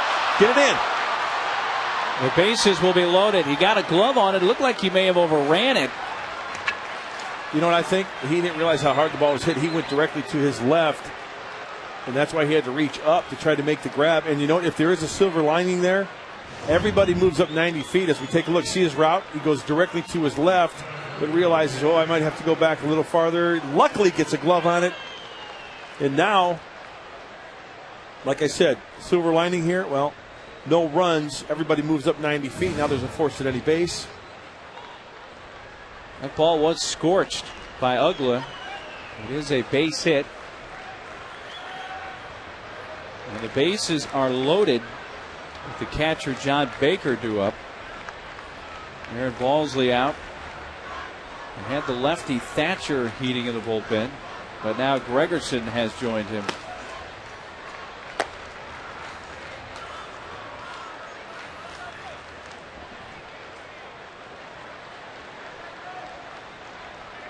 Well, Greg Burke has the sinker, the slider, right?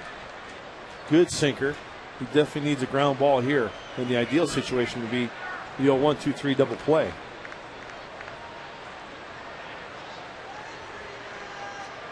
Baker flied to left in the third. Then in the fifth, grounded to Adrian, who came to the plate, and they tagged out Cody Ross at home. This one low, ball 1.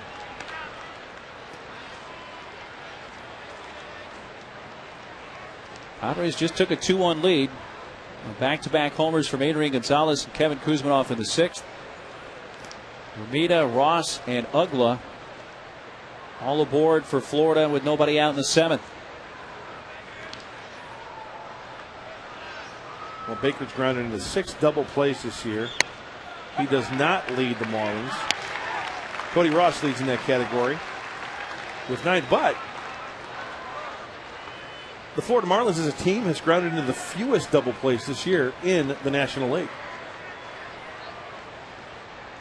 So they stay out of the twin killings.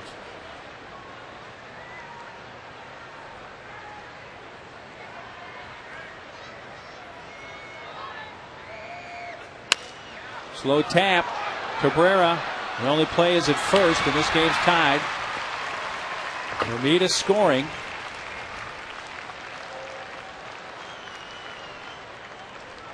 RBI for Baker is 27th. Pitcher's spot due up. We'll see a pinch hitter. Once again, not hit hard enough. Chopper, 1-2, and that's the only play for Everth.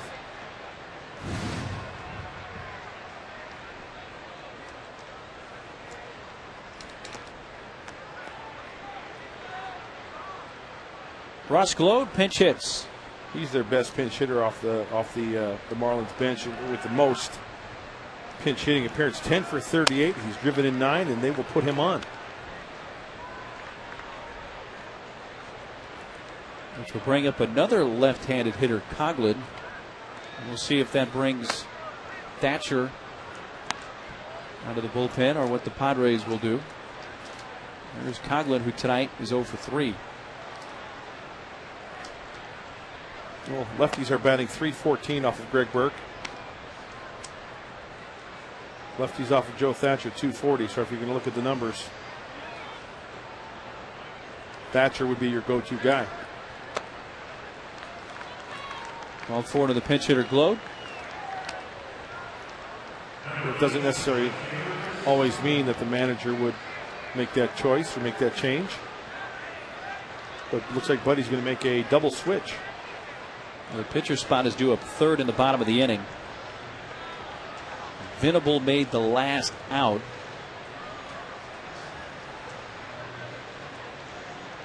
It looks like Macias is going to come into the game.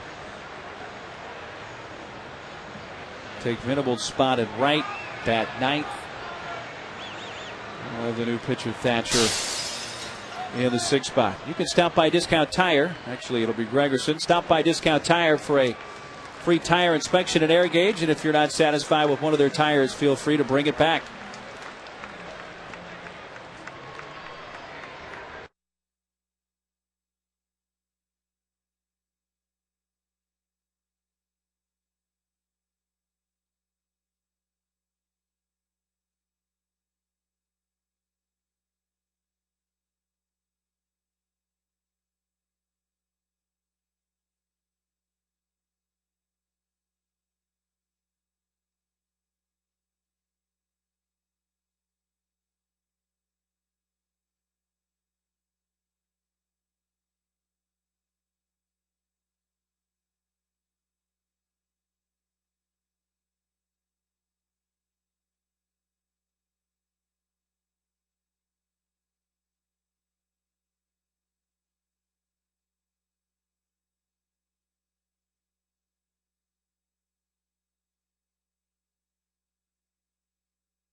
Of loan and deposit products. Membership is open to all who live, work, or go to school in San Diego County. It is not Thatcher, it is Luke Gregerson who has been so much more dominant at home than on the road, and perhaps that is what is playing into the decision to bring in the right-hander. That's right, and with one out, and we have the bases loaded, the main thing here, you want either the strikeout or the early double play ball. Luke Gregerson now, we talked about the sinker, Greg Burke. Luke Gregerson has that slider that when he is on, he can locate it quite well and then put into play and do a ground ball.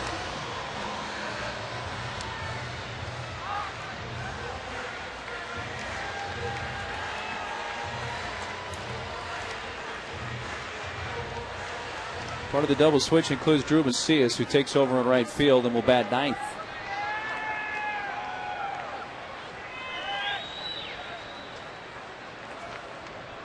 Top of the Marlins order, Chris Coghlan. 2-2 game in the seventh. Bases loaded for Florida with one out.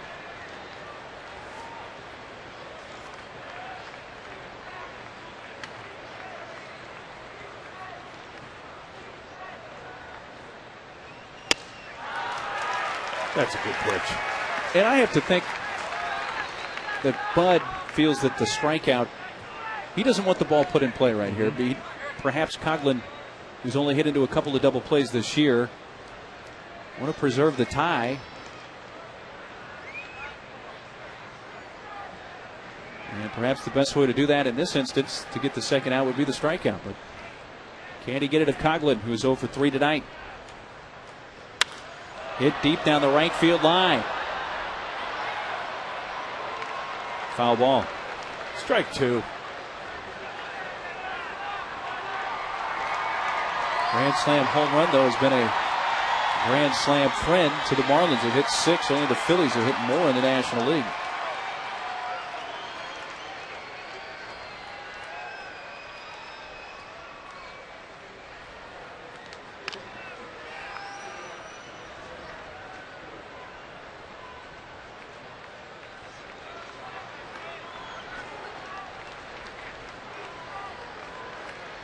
Oh, 2 count.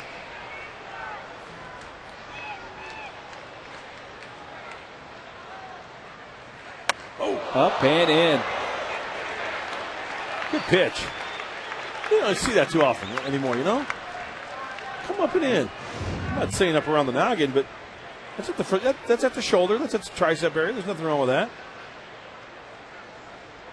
Now, does that set up something down and away? The beauty is you can go anywhere. One of two ways. Go back and in with the slider, back in with the fastball. You can go down and away with the fastball. Tell you one thing, it gets the hitter aware. And there is the strikeout of Coghlan for the second out of the inning.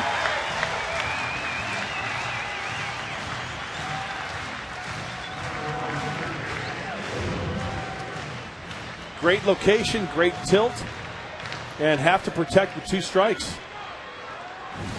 Perfectly executed by Luke.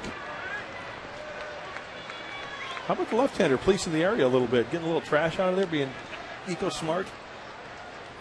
It's all about maintaining. Oh, yeah. Everybody's got to pitch in. That was the slogan back in the 70s, wasn't right. it? Pitch in. Pitch in. Well, Luke Gregerson has been pitching in, and he got the strikeout for that. Bonifacio. It's a ball one outside. Switch hitter Bonifacio has been better from the other side. Left-handed 227, right-handed 319. Tonight 0 for 3 with a couple of Ks. Did hit the ball well in the first, lined out to the center fielder Tony Gwynn.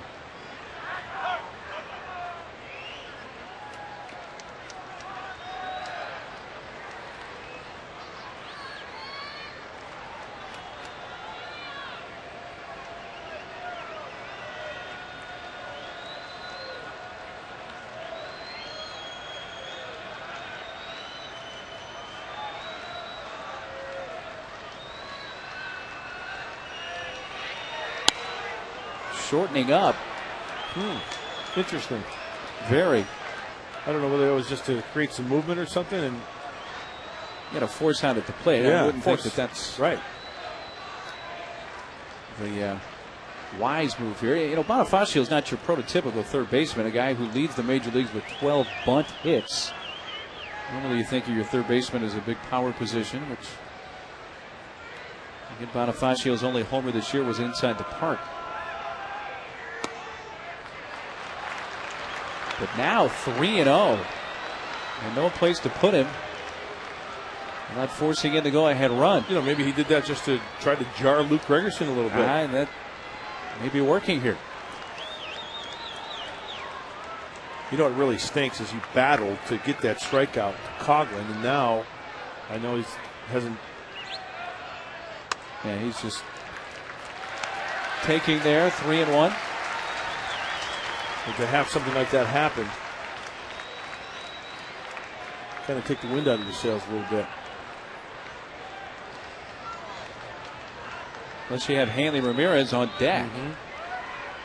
Last guy you want to see in this inning is Ramirez. Bases loaded walk makes it 3-2 Florida, and Ramirez will come up with the bases loaded.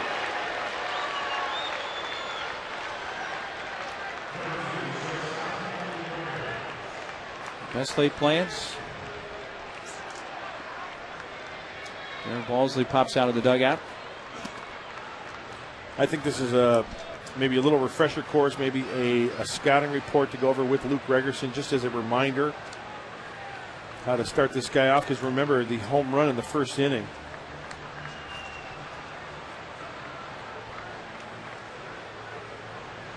Let's take a look at the location of the pitch off right-hander. Now there's the ball 4 pitch. Not even close. But remember, Ramirez got his hands extended, got his arms extended, and hit it a long way. I'm guessing Luke Gregerson. If I'm a betting guy, first pitch slider. Ramirez, besides the home run, is lined to first and walked, so he's 1 for 2. Good numbers with the bases loaded with 3 career grandies, and he also leads the National League with runners in scoring position, 439. And this year is hitting .714 with the bases loaded. There's that first pitch slider. He's low for ball 1.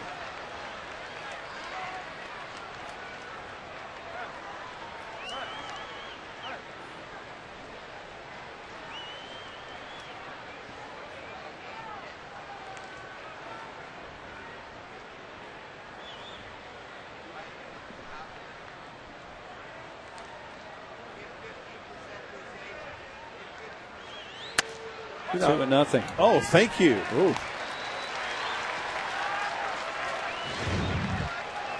Boy, this ball off the plate, but called a strike. And totally changes the whole complexion of the at-bat. Rather than 2-0, now 1-1.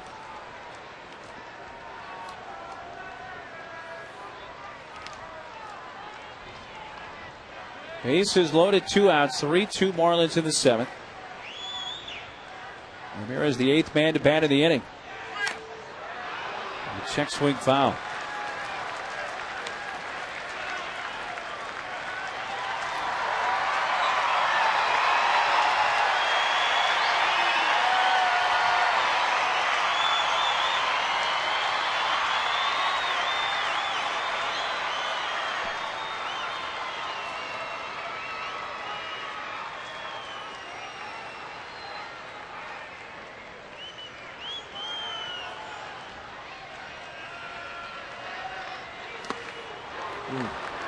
Nice job by Jose Lobaton, saving a run.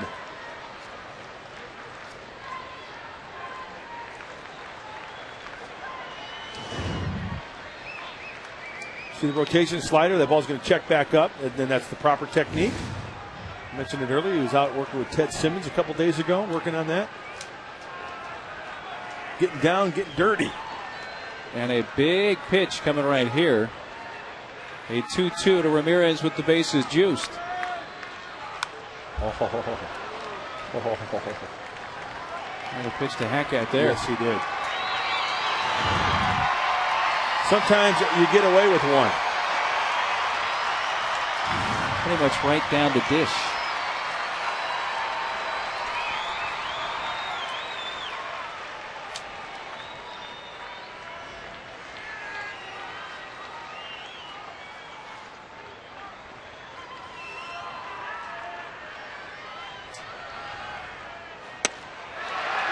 Full count. That was a ball.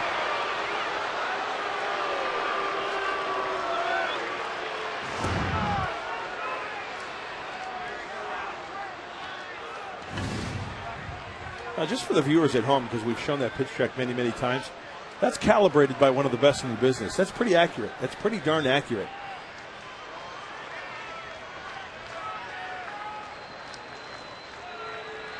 Runners will be off with the 3-2 pitch to Ramirez. Got him. They had chased one there. And Gregerson gets the strikeout, the NL's leading hitter. And was down and away. But Florida takes the lead back with 2, and it's time to stretch at Petco.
San Diego fans of the game.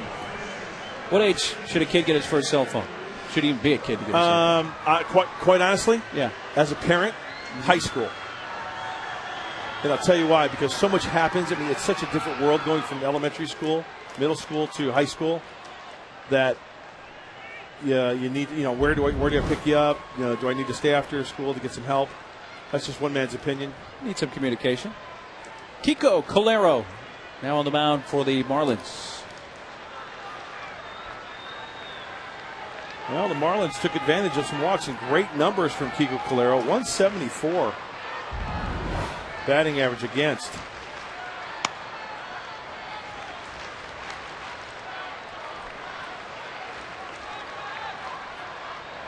And that's the 8th lowest average against among National League relievers. 174 mark. Up and in to Luis. Basically a two-pitch pitcher. He also throws a changeup, but he has a fastball and a slider. Pretty straight fastball. He will try to work that fastball up in the zone. He gets it up about 90, 91. And his go-to pitch, though, is that slider.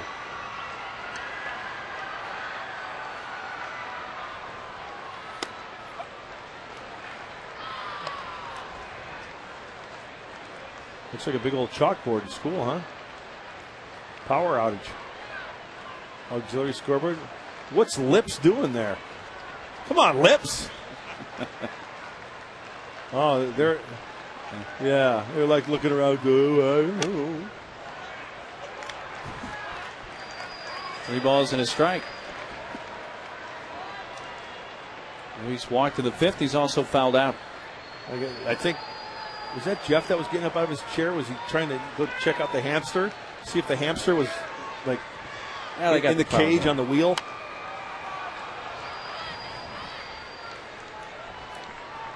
Three and 2 to Luis. Okay, they're like, whoo, look at there's 28 people in there. It's all good, Lips. That's Lips DeRocher right there.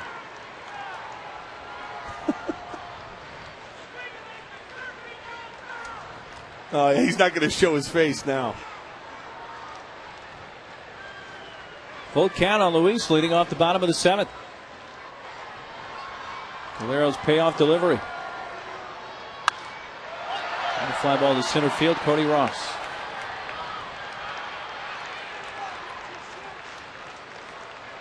Kiko Calero,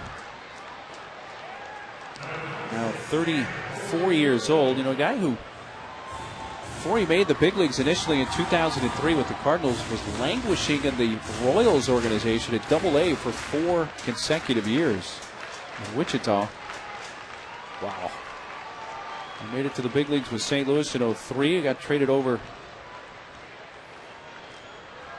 to the A's along with Dan Herron and Derek Barton for Mark Mulder. 4 seasons with the A's. Now he's first with the Marlins, and he drops in one below the knees.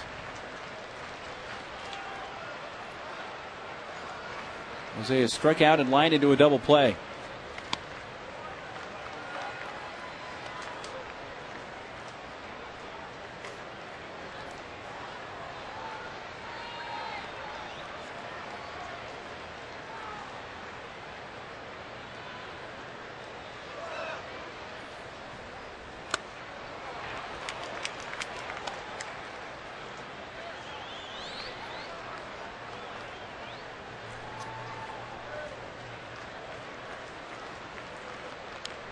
Two count on the catcher, Lobaton.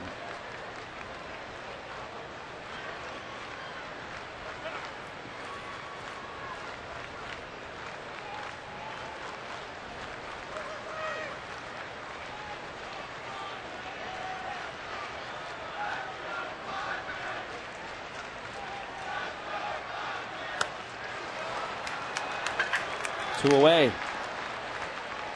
Big appetite, small budget. Satisfy both with Sequan Casino's incredible all-you-can-eat prime rib buffet, now for only $10.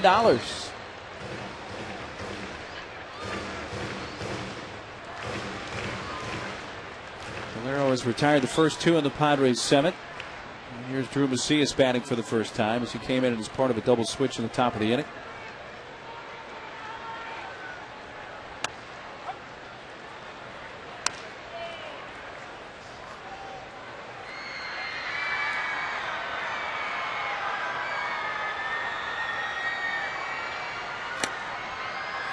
Runs, 6 hits, no errors for the Marlins. The Padres 2 runs, 5 hits, no errors.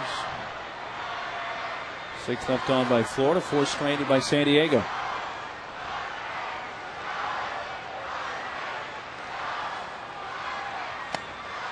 Breaking ball drops in for a strike, 1-2. See where Calero loves that breaking ball. I mentioned that when he came into the ballgame. That's his pretty much go-to pitch. It's just a short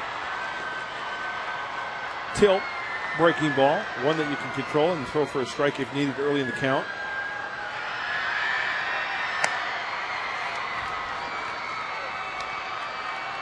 It's his fastball in the upper 80s there at 89.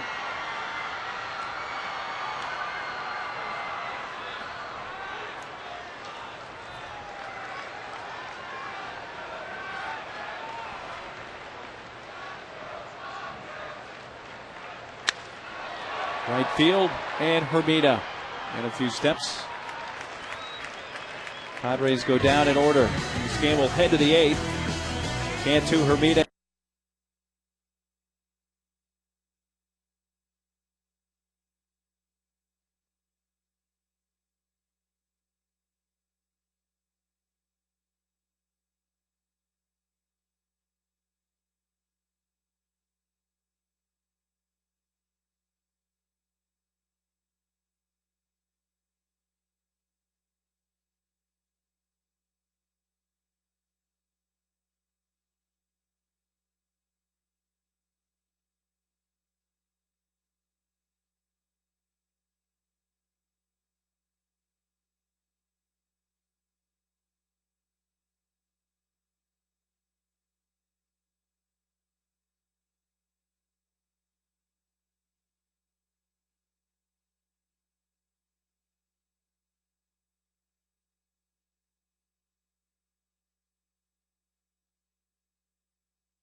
iPod Touch with MLB.com at Bat 2009, featuring play-by-play, video highlights, and live audio broadcasts. Visit Padres.com on your iPhone or iPod Touch to purchase. Top of the 8th inning. 3-2 Florida. And the cleanup hitter Jorge Cantu leads off. Cantu hitless tonight, but has hit safely in 7 consecutive games.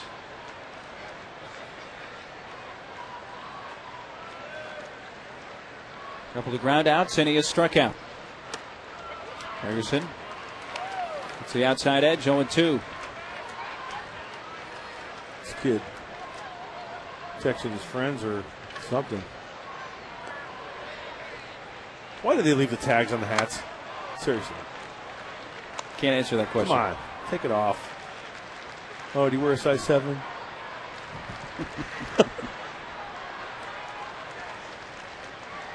Watch the game. Learn the game. Come on. Working his iPhone. We got a good game going on. Back to the mound.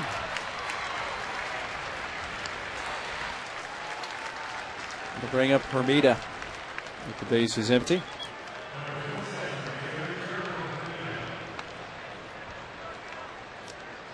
Solo home run from Ramirez in the first for the Marlins. Back-to-back homers for Adrian and Kuz in the 6th gave San Diego a 2-1 lead, but the Marlins 2 in the 7th.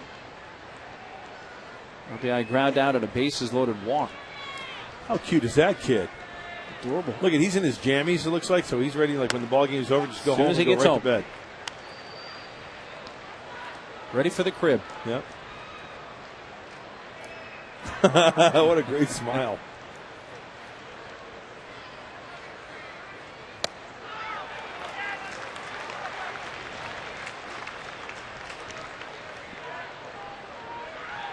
Two singles for Hermida, including the base hit to right that led off the 7th and triggered their 2-run rally. You know, one thing when you look at this Florida Marlin lineup and the punch out. Number 3 for Gregerson. Backdoor slider? Yes. Right on the outside corner. You know what I was going to get at, when you look at the way this lineup is going, now for the Padres next half inning, they've got top of the order. They trail by a run, maybe get a point or two, and then the bottom of the order in the 9th inning for the Marlins. A little rally in the bottom half could work out nicely. Sure. Strike one to Cody Ross.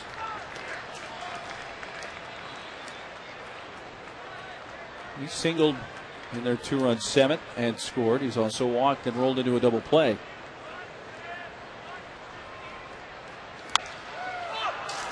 Pops it up, and Cabrera squeezes the 3rd out. It will be Cabrera, Gwynn, and Adrian. Top of the order for the Padres due up.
Homes.com, and when you pay the lowest price on your new furniture, that's Jerry's price. Hey, look who's here. The old right-hander, Andy Ashby. Yeah, free and easy. Andy's the best. Good sinker, good slider, good breaking ball, through splitty. Had a darn good career in the big leagues. Padres, Phillies, Rockies, Dodgers. Taking in a big league ball game. Good to see the right-hander. The pitcher for the Marlins is a southpaw, Dan Meyer. And this southpaw, Dan Meyer, fastball, slider, curve, change up.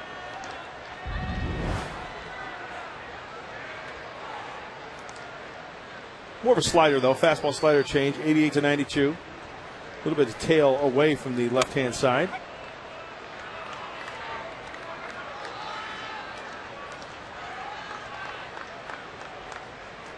Top of the order for the Padres in the 8th, trailing by a run. Everett leading off. It's time for him batting right-handed tonight. He does have a higher average from the right side of the plate. 270 compared to 216 coming into tonight.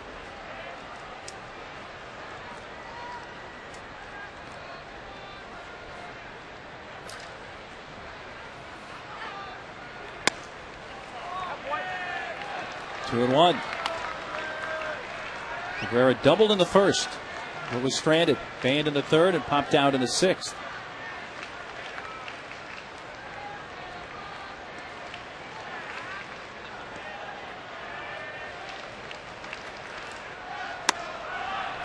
Three and one.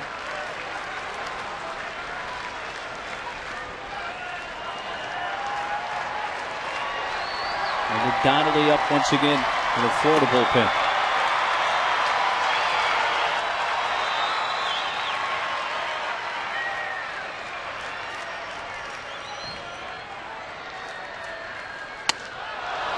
A 5-pitch walk, and Cabrera is on to begin the 8th. And we've talked about issues that they've had with stolen bases. Hey, talking about Andy Ashby, 1998 NLCS against the Braves.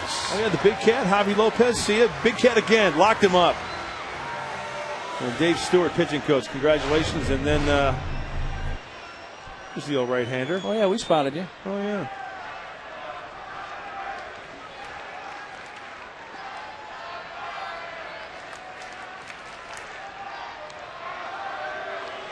Paying attention to Everett. He has 7 steals.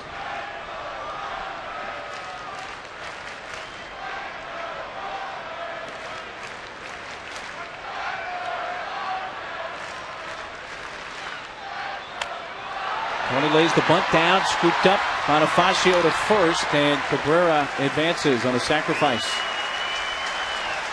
You talk about a pitch that was up in the zone and getting on top of that bunt. And perfectly placed on the third base line. Look at the height of this pitch. Look at what this pitch is. That's up around the hat of Tony Gwynn. But he places it perfectly down the third base line. Advances Cabrera.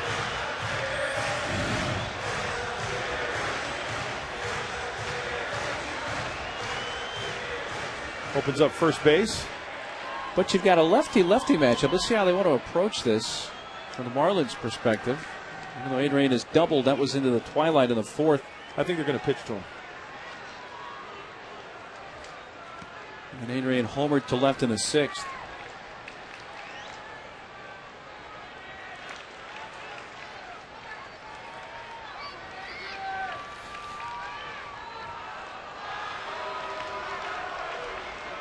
When you say they're going to pitch to him, that he will see strikes, or that they will try to get him to chase here? I think the first pitch he'll try to throw him a slider off the plate. Let's see if he chases. First couple pitches will dictate whether they try to go after him aggressively. Oh. And the pitch to hit and rolls it softly to Ugla. Cabrera over to third with 2 outs. Kind of surprised that Adrian swung at the first pitch there. Brings up Kuz. You surprised? Yeah, I am. Just kind of get a feel of how the at-bat's going to go and see if you're really going to see get a feel for what Myers' approach is going to be. And Myers finished here as Freddie Gonzalez take the ball from him, and they'll make a pitching change. Hey, this pitching change brought to you by San Diego Harley-Davidson, where we are always country first.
Union proudly supporting our hometown Padres with over 20 branches in San Diego County.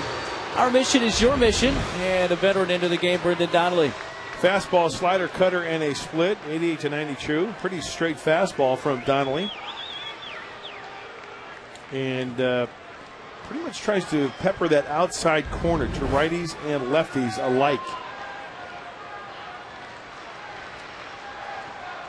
Donnelly signed by the Marlins on July 5th, so he's only been with their club a couple of weeks. First pitch, hacking, bounced to third, gathered by Bonifacio. Low throw, but picked out by Cantu. Jorge Cantu makes the defensive play for the Marlins, and Coos pounds the batting helmet. Cantu picks it and keeps it a one-run Florida lead.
Sunday home game, and you can enjoy your breakfast from tables on the outfield warning track or the batter's eye porch before the game. You can get there early because seating is first come, first serve And Park in the Park gates open at 10:30. Visit Padres.com/breakfast for more details.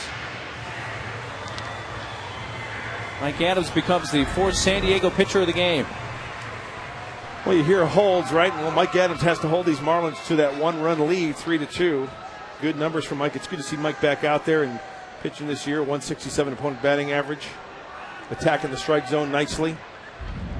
And as I mentioned last half inning, bottom of the order for the Marlins.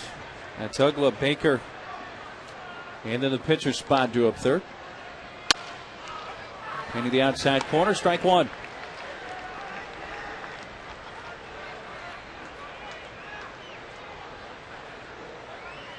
Two hits for Uggla in his last two times up, including a scorching line drive base hit to left.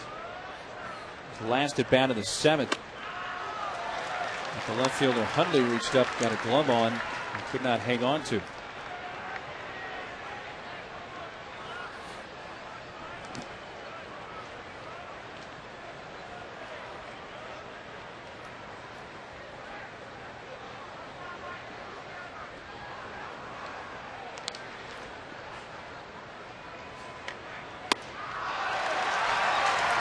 Uno dos.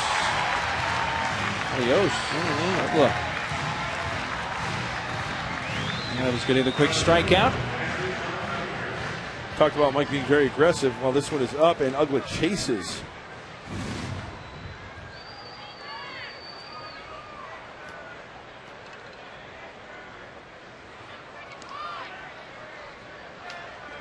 Marlins catcher John Baker.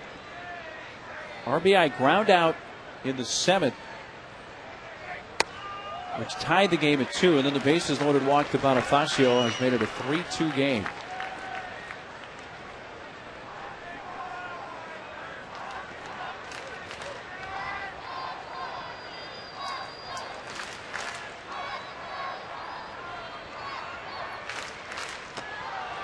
Takes a rip and misses, nothing at 2.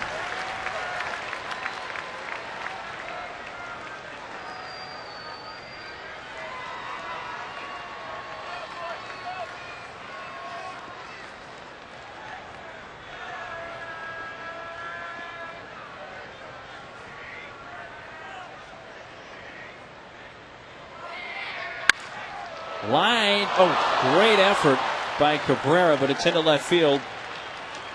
And Baker, it's a 2-strike base hit.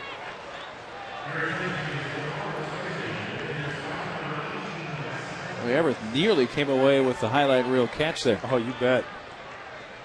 Doing everything he can to try to keep base runners off this ball, off the left-handed bat, tailing away from the shortstop. And Cabrera gives a great effort.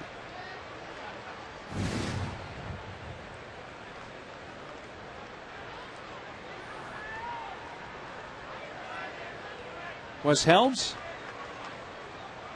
Pitch hitting here with 1 out in the 9th.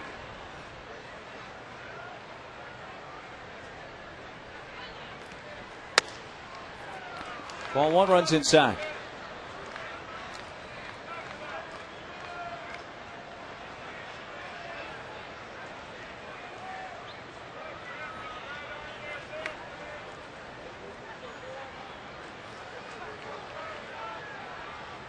Second stint with the Marlins for Helms, who was with them in 06. With the Phillies in 07, back with the Marlins as of last year.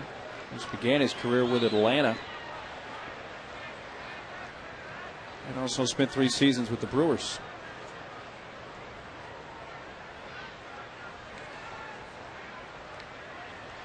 And the nephew of former big league player Tommy Helms.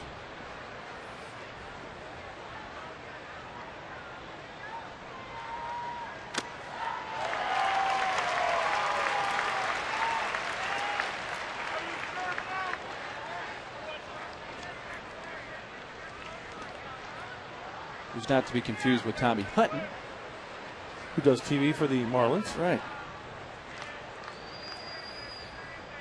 And Tommy Hutton, no relation to E.F. Hutton. Shh. Listen.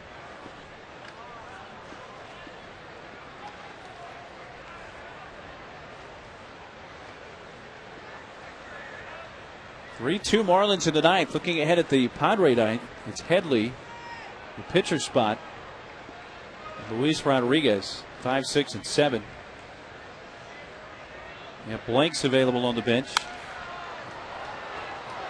Also the just acquired Oscar Salazar and the other catcher Eliezer Alfonso, all from the right side.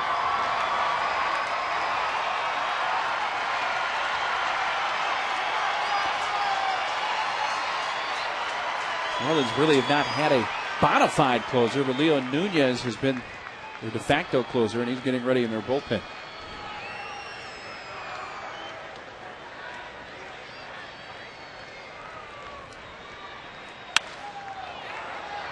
Out towards left center field. That's going to drop for a base hit. Baker had to make sure that was going to fall. And Helms has a base hit, 2 on, 1 out.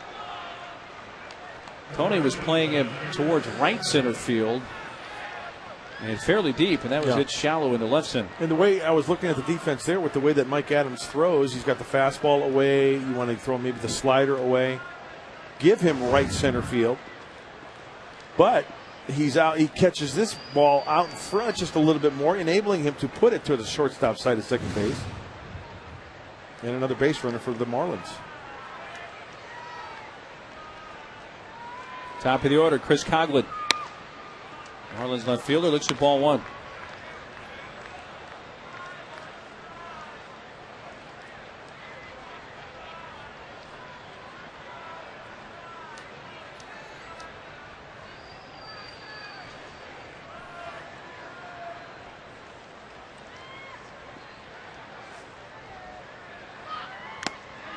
Foul tip.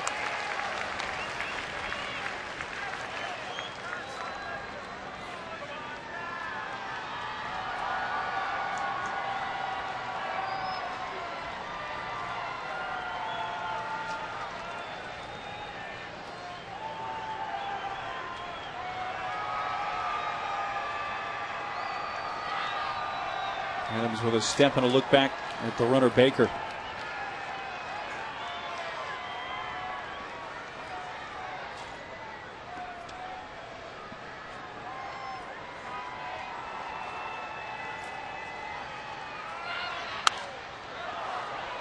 That leaves play left side, and it's 1-2. Trying to keep this a 1-run game. And Nunez, the Marlins closer, 4 for 7 in save opportunities. A role that he has inherited.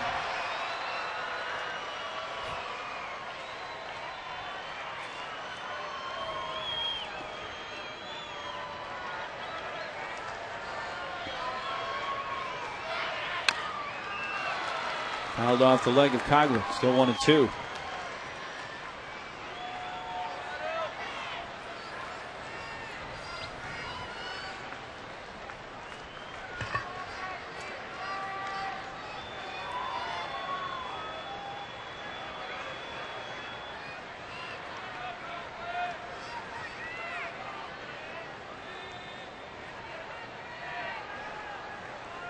And Lindstrom, their primary closer,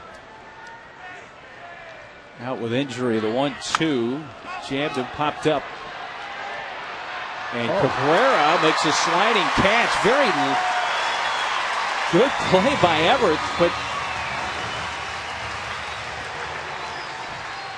that's the second out. That's the unusual part. No infield fly on that, and if it drops, they got a chance to turn 2. Exactly. The odd thing here. Because, I mean, look at it. Everett Cabrera is giving it the old college try. He's in a full sprint. He was not camped under it. You'll see the infield fly rule called when somebody's camped. Batter is out, but there he has to make a great attempt of getting that out here. And you don't know if that ball bounces, what kind of type of spin it's got. It's going to bounce who knows where.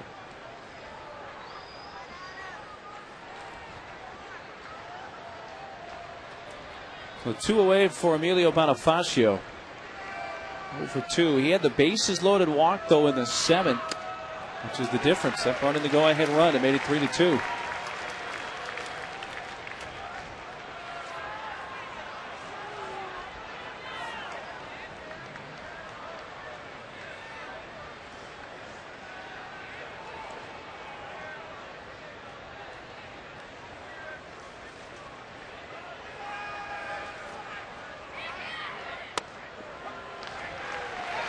0-2.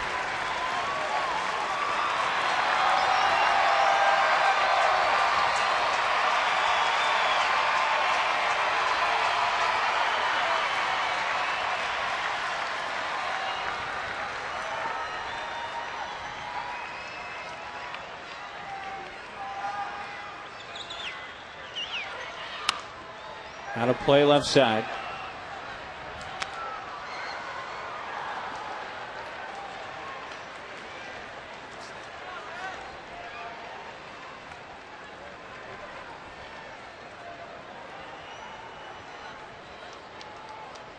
Two on, two out to the Marlins ninth. Mike Adams trying to send us to the bottom half. And keep it a 3-2 game. Bonifacio.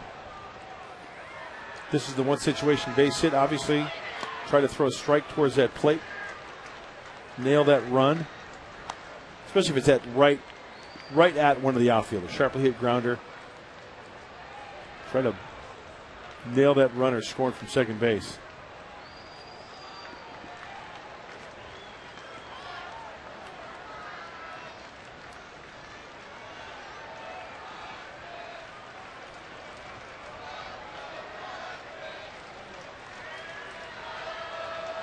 One-two pitch. Whoa! Was that a cross? Looked like a cross up. It quickly came back to Lobaton, who gave a look down to third base. Did you see what Lobaton did before the pitch? He took his glove and he patted it on the ground like, okay, I want it down and I want it on the inner half. That ball sailed up and away. Watch Lobaton. See him tapping his glove. I want it down, I want it in, and this one is way off the mark. That was a cross-up. Jose was anticipating a break on that one, and that was straight as a string.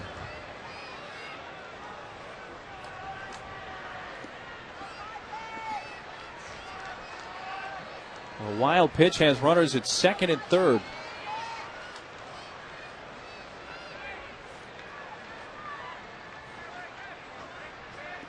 Two to Bonifacio.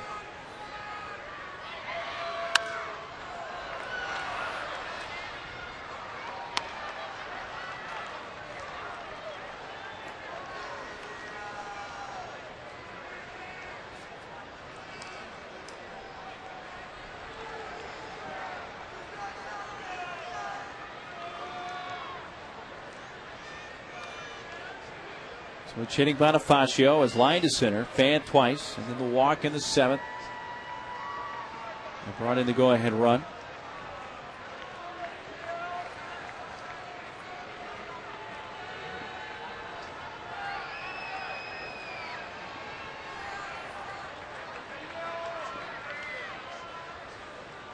Two. Outside again at a full count. You've got Ramirez on deck. You'd have to think Bonifacio is going to get something to hit here. Yes. Unless you want to pitch to that guy with the bases loaded. No. Which they did in the seventh. Sure. Gregerson fanned him, but not the ideal situation here. He's like hitting like 700 with the bases loaded, yeah, right? Exactly. That's not an exaggeration. And there is strike three on the high part of the zone to Bonifacio to win the threat. 2 hits, 2 left on. Marlins have now stranded 8. Last chance for San Diego. It could be a thriller. Headley, the pitcher spotted, Rodriguez due up.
County. Visit one of our 9 dealerships to test drive an all-new 2009 Honda. 6:30 airtime tomorrow night for Game 2 of this series. Game 1, one-run game, bottom of the 9th.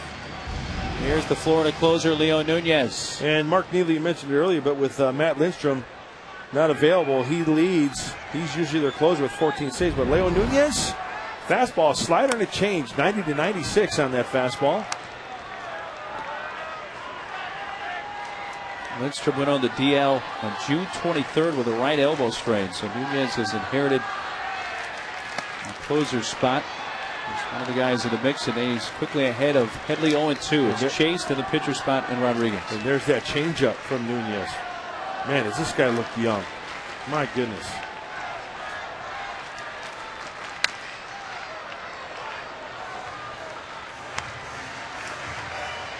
Headley robbed in the second on a deep drive to left center that was caught over the shoulder by center fielder Cody Ross. Since then, flied to left in the 4th and walked in the 6th.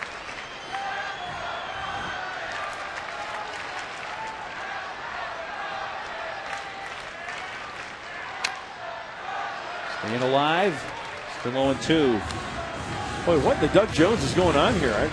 Change-ups and all the off-speed stuff. Nunez, by the way, is 25 years old in the Dominican Republic. Actually made his big league debut in 05 with Kansas City. There's the fastball. Hit 96. Recently acquired, just acquired. That's for Salazar in the on-deck circle to pinch hit. Back to the heat, and the strikeout of Headley for the first out of the 9th. Interesting how he approached Headley there. Last 2 fastballs. A lot of changeups early, and you know it got him soft on his front side. You know, you see 82, 83, 84 maybe, and then you got that late life fastball at 96 with a little bit of tail. That is tough to catch up with.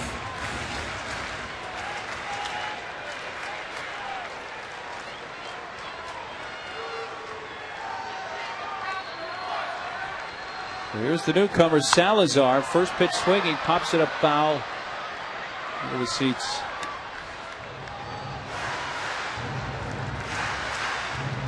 See his numbers from the American League with Baltimore, including 4 for 11 as a pinch hitter, with a home run as a pinch hitter this year. Well, from that first pitch hack, you can tell that Salazar likes to. Just acquired, just kind of got it. He's stitched on. It's a 1-ball, 1-strike count.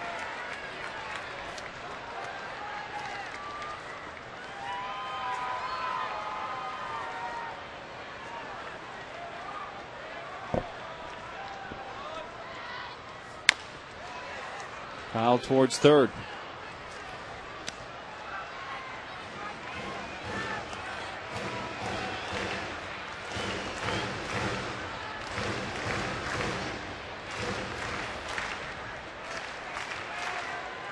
Oscar Salazar in his Padres debut. Chopped to third, Bonifacio. High throw, safe at first. Well, Bonifacio, remember in the 8th, underthrew first, but Cantu picked it. And that prevented Cabrera from scoring the tying run. This time he was high with the throw, and Salazar reaches. Well, we mentioned it also earlier. That's the 15th error from Bonifacio. And I have reason to believe a lot of those errors have been throwing errors over third base. You mentioned earlier him short hopping one over to first. That one almost airmailed. Hustling out of the box. You never know what's going to happen. And there's your tying run. Oh, there's your bloop. Now you need a blast.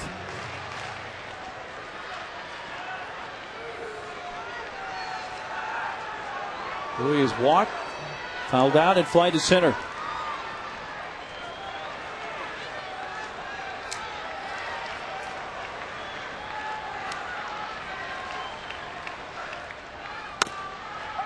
Fastball, strike one.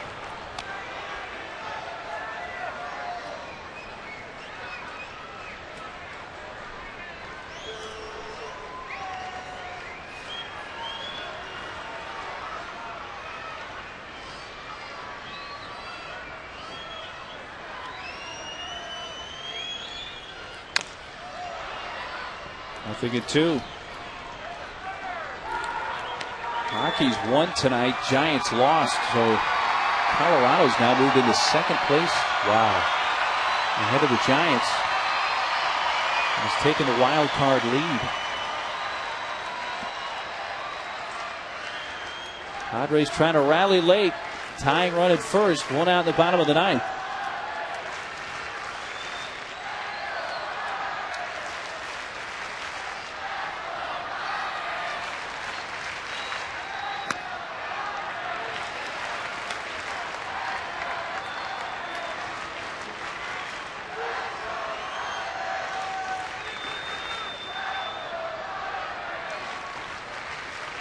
All at 2 strikes. Leo Nunez trying to close it out for the Marlins.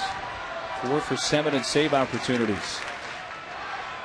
A fly ball down the right field line out in front of it.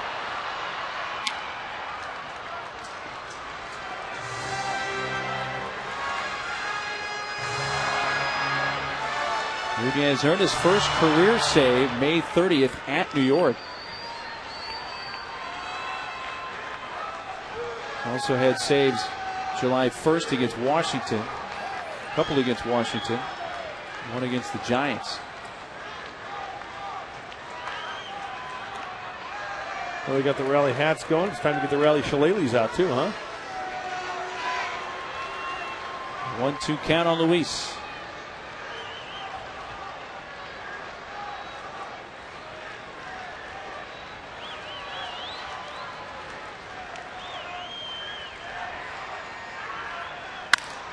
Towards right center field. Hermida on the run and catches up to it. Back to first goes Salazar. Well struck by Louis, but Hermida tracking it down in the right center alley.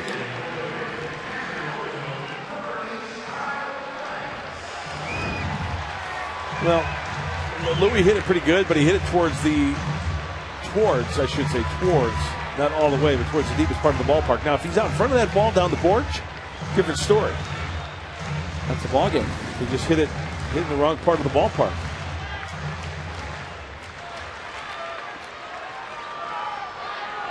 Blanks will bat for Lobatone.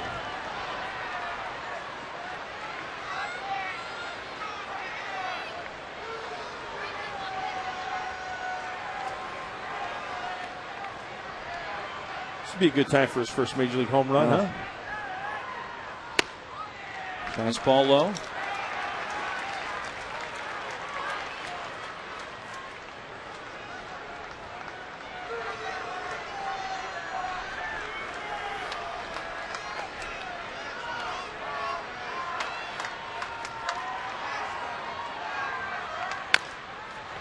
At the third base slide, foul. Outfielders playing very deep. Ross maybe 15, 20 feet from the warning track. Coughlin same way in left. Right field, Hermida in just not quite as much. Nothing over the outfielders' heads. The only thing that's going to be over their head is a home run if it's hit that well. When you play deep like that, you cut down the gaps.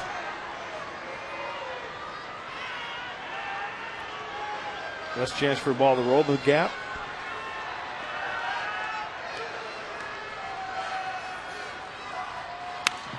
Popped up. They captured Baker. And the Marlins win it 3-2. Take the opener of this 3-game series.